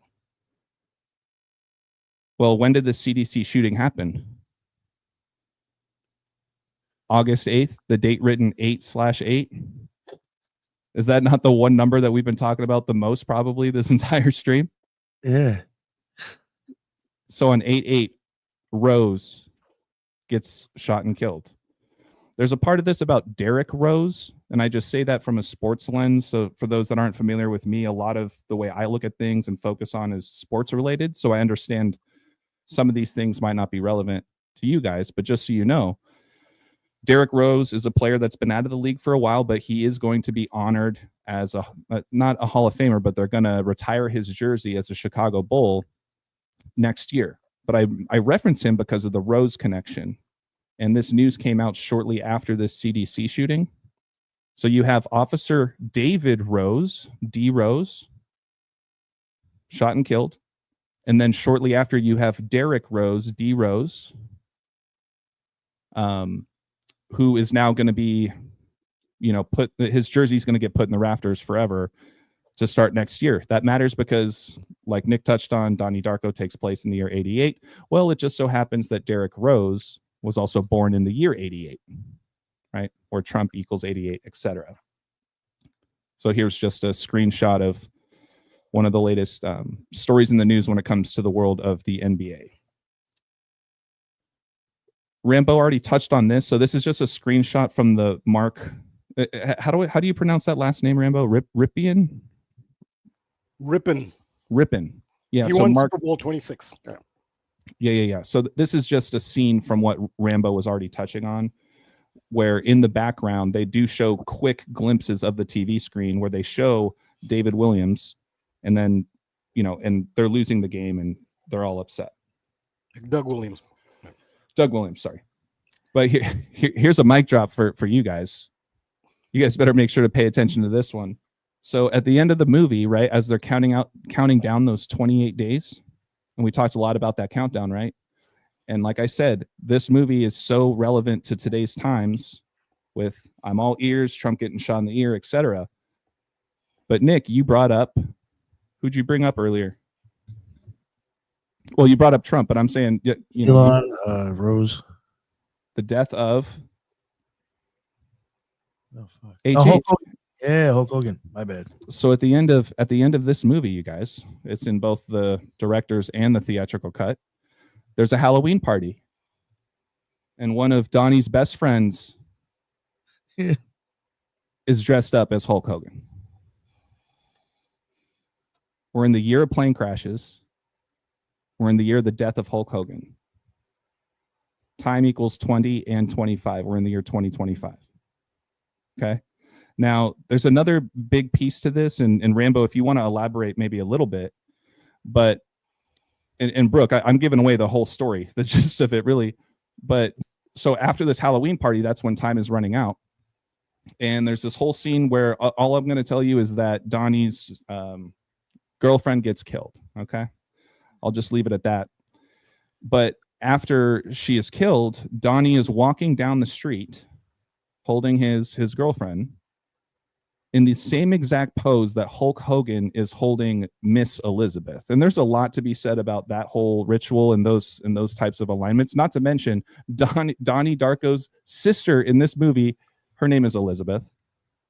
So just keep that in mind. But how perfect is this from the pose? And I caught on to a lot of this because of Rambo, honestly, with the things that he's been pointing out about Hulk Hogan. So I'm like, wait a minute. So right before his girlfriend dies, he's standing right next to Hulk Hogan, essentially. And then now he's walking down the street holding Miss Elizabeth like Hulk Hogan. And Rambo, pass it off to you for a second. Was this particular scene not in the year 88? I know it was in the mid to late 80s, but. Yeah, so when Hulk Hogan did this, this was at that Twin Towers collapsing prediction that they did. It was February 3rd, I believe. It's 2-3, February 3rd or March 2nd. It was in 1989. So okay. Donnie Darko came out in 2001. Mm-hmm. So the Hulk Hogan did that in 1989. Which is interesting because Queen Elizabeth died on 8/9, right? But yeah, so this is the screenshot I had here. Well, it didn't show Elizabeth talking, but this is right before he goes upstairs, knowing that the plane is going to crash again and the jet engine is going to fall in his bed and he's going to die the second time. But he kisses his sister who's sleeping, gives her a kiss, and then he goes upstairs. But they're also playing the Star Spangled Banner in the background. So there's a lot of that patriotic symbolism associated with that too. And then I kind of have a segue, I guess. It's all still Donnie Darko related, but I'll pause there if anybody had anything else to add or share or any questions. Are we good? Yeah. I'll just mention, you said the Derek Rose birthday? Yeah. October 4th, 88. Right. So in Back to the Future 1, when they time travel, when they use the lightning bolt at the clock tower to travel back to 1985, when the lightning bolt hits the clock tower freezes at 10:04. Oh man. So it's exactly 10:04 p.m. When they travel back to 1985. So Derek Rose has so his birthday is a Back to the Future reference. October 4th is also relevant to the changeover from the Julian calendar to Gregorian. Oh. October 4th was, I think it was the last day. Anyway, they missed, I think they skipped 8 days or something. Yeah, one of the popes changed the days. I think it was actually the 15th, if I'm not mistaken. Yeah, so I think also the last day of the Julian was October 4th. The next day was the 15th. So in a way, October 4th. Yeah. So imagine that you go to bed on October 4th, you wake up and it's October 15th, and it's the next day. Yeah. So yes. So it's crazy how that happened, right? Because a pope wanted to change it too. That's crazy. And there were protests. People saying we want our what was it, like 8 days or something. They were protesting, we want our days back. You know, people lost time. They literally lost time. They wanted it back. But so October 4th as a date and a 10:04 on the clock and Back to the Future is a reference to that. It's almost like time actually literally jumped ahead. Yeah, no kidding. Shoot, hold on. Let me get it back here. Okay, so probably my favorite. So just so you guys know, I'm not sharing this presentation in the full flow of the movie, so I am kind of going back and forth to different parts of it. But I would say my favorite scene, and I think one of the most iconic scenes, is when Donnie and Frank, the name of the bunny, are talking to each other in the movie theater. Nick, you said you were watching some of it earlier. Yeah. How far did you get? This part, I remember this part. Yeah, I mean, it is such an iconic scene. It's so good because this is the first time that you get to see Frank take his mask off, right? And one of the most iconic lines in the movie is Frank's sitting there, or sorry, Donnie's sitting there with his girlfriend who's asleep watching this movie, and then Frank shows up, and he does this kind of little sly smirk on his face, and he asks Frank, he goes, "Why are you wearing that stupid bunny suit?" And then Frank, with the mask still on, looks over at him and he goes, "Why are you wearing that stupid man suit?" And then like you just see like the life kind of come out of Donnie. He's like, "Oh, I thought I was being clever." But as you can see, one of his eyes, his right eye, is busted. And, you know, essentially says, "What happened to your eye?" And Frank says, "You should know that." Or I think he said, "I'm so sorry." But anyways, point is that it's a very iconic scene. Okay. And really the second part of my presentation here, I'm going to blow through. It's just a lot of images, but I did a video on my YouTube channel called "It's About Dame Time." And this is related to a player over here on the right. His name is Damian Lillard, but he goes by Dame Time. That's essentially his nickname. And sure enough, we have another 88 right here, Damian Lillard, 88, right? And when I made this video, this was when news reports came out that Damian Lillard, who could arguably be a Hall of Famer at some point, he's ending his prime. He got released by the Milwaukee Bucks, and this is before anyone knew what team he was going to end up on.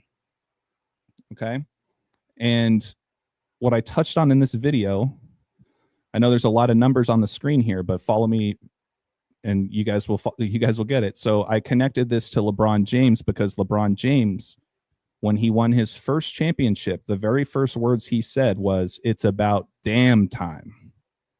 Right? So it made me think about damn time and Dame Time. And this is what blew my mind, especially with how it's related to Rambo and his birthday. This is just crazy.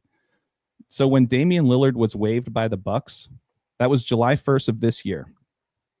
If you measure back to the date when LeBron won his first championship and he said it's about Dame Time, or a damn time, that was a span of exactly 4,759 days, which is the 641st prime number, and 641 is the 116th prime number.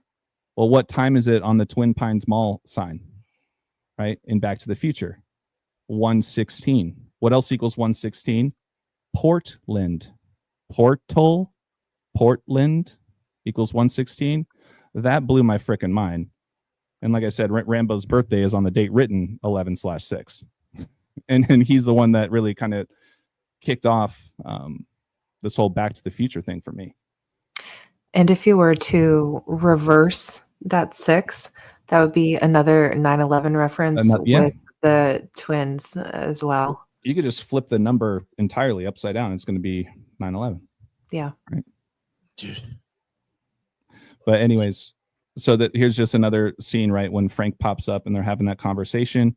Remember Portland, okay? Portland. Well, one of the things, the main reasons why Frank shows up is because he's showing Donnie a portal, like a time traveling portal. And so this is Frank, and then you think of portal. It's only 2 letters off from Portland, isn't it? Portal, Portland, right? Those 2 letters missing are N and D. And as soon as I saw that, being the sports fan that I am, I nearly fell out of my chair. You know why? Because we had the college football championship game earlier this year held on January 20th, the 20th day of 2025. Shout out Rambo about time equaling 20 and 25. So this is the 20th day of 25. ND is Notre Dame. They were in the championship game. Notre Dame. Damian Lillard. Damian, right? Dame time. Who did they lose to? Ohio State. Why does that matter? What is their mascot? The Buckeyes. The Buckeyes. And Damian Lillard got released by who? The Bucks. And where did he go back to?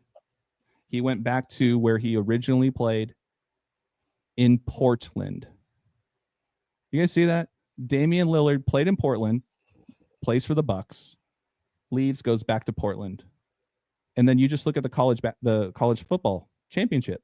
The Buckeyes versus ND, Notre Dame. Absolutely perfect. And I saw this article, The Atlantic says, Damian Lillard returns to Portland and he eyes a fresh start back home. So I know it's a little difficult, Brooke, like especially if you haven't seen it. I was very late to the game, if you will. But it was screaming at me, especially because when the portal comes into the movie screen, they show a clock, right? The whole time travel theme. Dame Lillard, he always does this pose right here. He keeps tapping on his wrist. It's my time. It's Dame time. And with all of that, it just blew my mind too. And this segues into a whole different decode that Rambo and I were talking about. But Portland is home of the Meyer and Frank building. I mean, it's huge. It's a historical landmark in Portland. The Meyer and Frank building, the name of the bunny. See what I'm saying? So, and then a handful of this other stuff we already talked about. This is just the screenshot that Rambo was talking about where Donnie Darko is talking to his professor about time travel.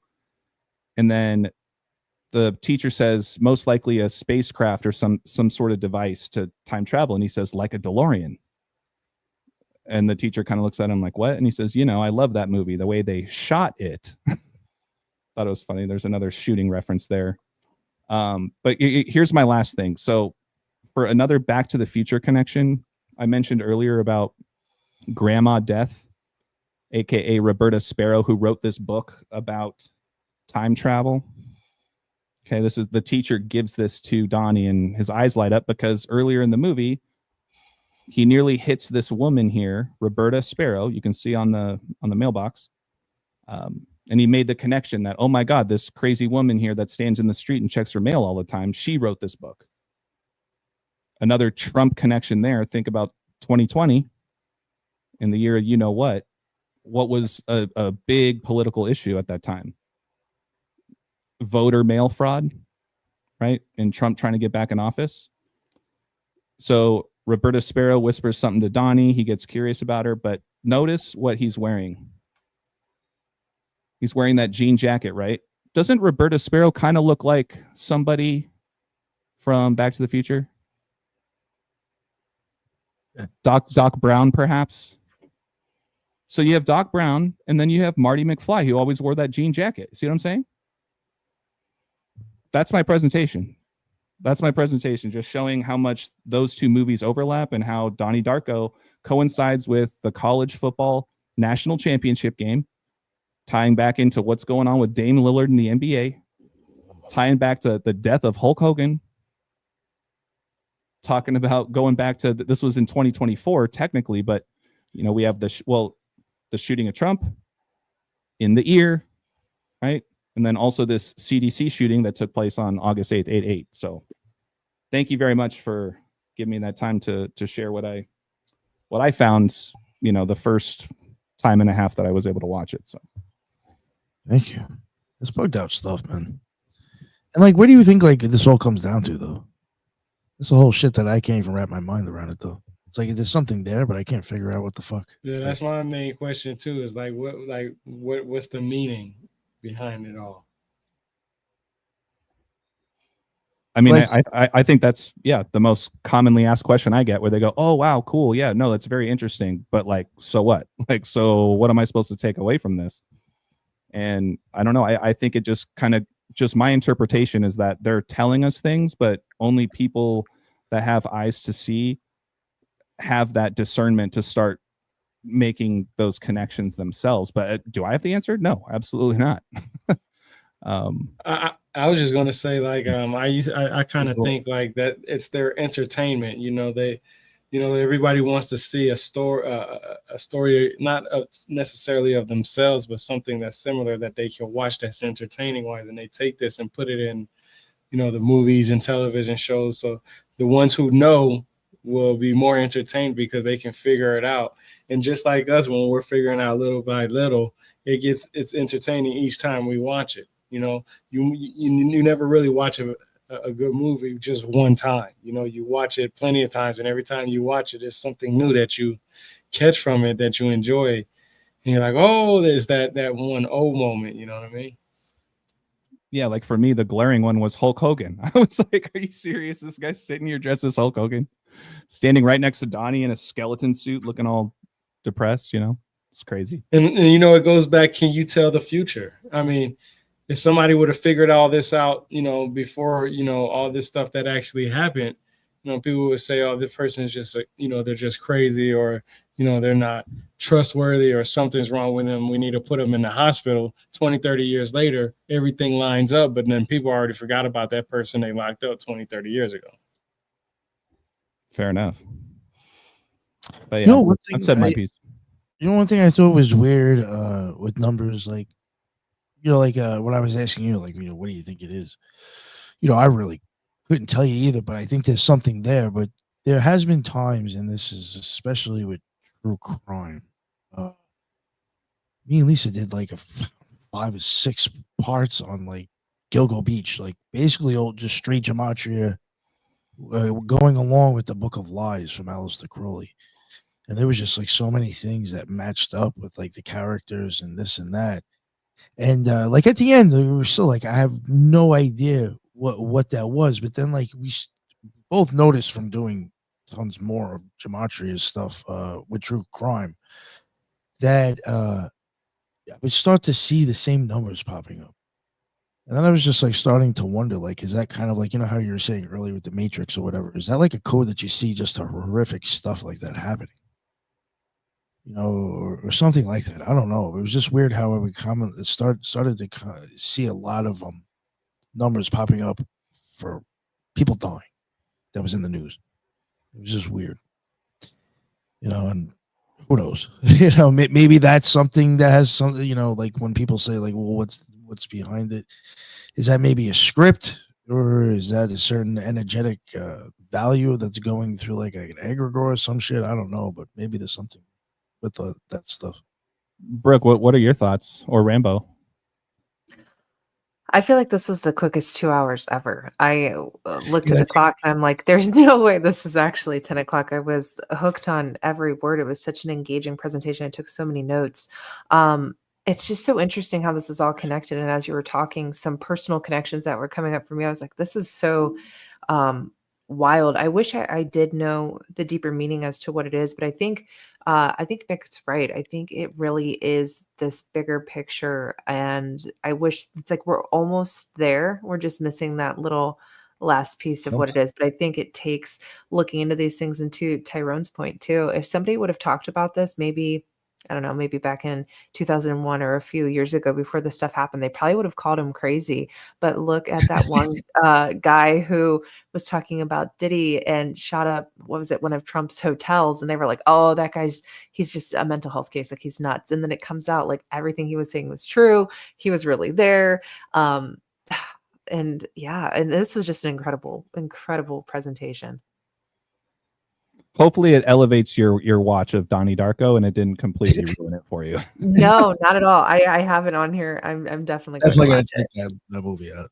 I'm going to Crazy. watch both, since you said the director's cut and the regular version. Yes, the majority of what I shared, well, not the majority, but there are scenes like he dodged a bullet, Rose, when they're laying in bed. When you see that scene, you'll notice that the dad does not say that if you're watching the theatrical cut.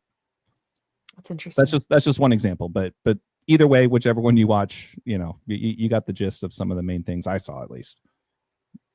But Rambo, yeah, what are your thoughts, man? Yeah, we're always, when we see these patterns and how intricately they seem to intersect, we'll always ask how much of this is the natural, you could say, code just manifesting itself, and how much of it is consciously manipulated. And a good degree of it is manipulated, but you look at certain things and you can say, well, how is it possible to manipulate that? And they have supercomputers. The highest form of AI is not something that the public gets to see. I mean, Chat GPT is a joke compared to what they'll never show you. I hope it is. Yeah, they'll never show you the pinnacle of technology. The public will never see it. You'll find out about technologies, 10, 20, 30 years after they were originally invented. I think the internet was around in the 60s, if not the 50s. I mean, fiber optics. There's advanced AI which is involved, but there is also, and I can't say to what percentage or in what case for sure, a lot of these are manipulated consciously by humans, and maybe they're using technology to some degree. Like, okay, so like the player named Chiesa, whose church lines up with the church in Donnie Darko, he scores in the 88th minute. The way that goal happened, you couldn't rehearse that. The ball just bounced around like a pinball in the area. There were two defenders from the opposition who kind of clattered into each other. The ball bounced off their heads, bounced off of them just randomly, and fell perfectly for Chiesa. It fell perfect, just the right height, so he could volley it in the 88th minute. You can't rehearse that. So things like that, you can plan his name. He's Italian. His name is Church. They know about Echo and the Bunnyman. They can know about Donnie Darko and the Killing Moon. And I don't know when Echo and the Bunnyman, I guess they must have come up with that name, in 84-ish or earlier on. And then you coordinate that with the movie. I guess that can be done, but there's certain things where you'll always speculate how much of it. But even when it is manipulated, it's manipulated according to a certain set of rules. That's what I think. So you're at least seeing the rules. So my thing is, maybe one of the quests is, if it's even knowable from our limited, and I guess I'll speak for myself, I have a limited intellect. I don't have a computer brain. How much of this is even knowable? But the thing we'd want to know, curiously, is what are these rules? Whether they manifest on their own or some program to the matrix, or who programmed the matrix, but also to the extent that people are consciously manipulating events, which a good degree of it is. The Truman Show has truth to it. This is the Truman Show. A lot is manipulated. It's not just things you see in the news or big events and movies. No, everyday life. Yes, there's a lot of manipulation. I've seen it for myself. I have seen it for myself. The level of manipulation is beyond what I could ever imagine. Then the question is, who's writing these rules? Or what are the rules? This is, I don't know, it's good to explore for people who are inquisitive. I mean, Look, I respect people and look, this stuff is unknowable. I should go about my life. I mean, if that's their approach, that's their approach. But that's I can't live like that. I mean, if I have to die trying to find out, well, so be it. I can't just not know the truth. And like Neo in the Matrix, Morpheus told him, like, I'm paraphrasing, like you always had a sense that there was more to life than meets the eye, and that there was an itch in your mind that you always wanted to scratch. I'm paraphrasing. Well, I've had that itch in my mind, which I can't live without scratching it. So, yeah, That's a good way to put it. I get that for sure. Nice. They say oh, sorry, no, that's okay. No, go ahead. Go ahead. No. Go ahead. I was going to ask if anybody had any questions or wanted to say anything, or Tyrone or Brooke. No, all right. No, I'm good. Yeah, so am I. That was just like a lot of shit that is just like fuck. I don't even know what to say to all that. It's just fucking bizarre. You know what I'm saying? Well, I'm gonna be hitting them up because I'm gonna go back, like I said, watch the movie, and I'm gonna ask my questions afterwards. You know me, you know how I like to do. Yeah, but yo, thank you so much. Real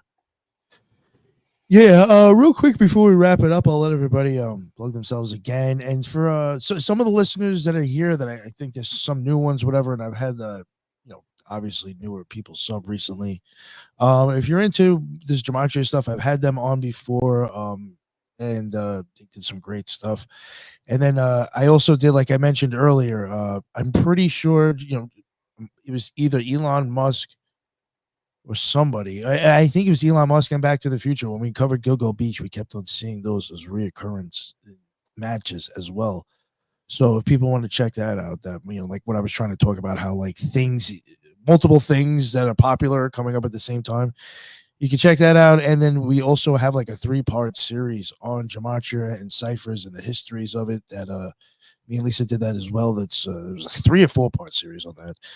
Definitely check that out if you want to know more about like the history and like who created what and what orders had what and this and that. You guys touched on some of it tonight, but it was about 6 to 7 hours worth that we put out. So check that out if you're interested into like the number shit. And I'll shut up and I'll stop plugging the Occult Rejects. And Brooke, let everybody know where they can find all your amazing stuff. Yes, thank you. Thank you again for having me. And thank you so much for this presentation. I mean, I was really hooked from beginning to end. When I looked down and I looked at the clock, I was like, there's no way. You guys are great. I loved your decode. Thank you so much. You can find me on Instagram at Dark Florida Podcasts and wherever you get your podcasts. I'll be there. Thank you again for having me, Nick. Of course. No, thank you. And I know you entertain this stuff, so I had to get you on. Absolutely. I appreciate it. Thanks. My man, Tyrone, what is going on, sir?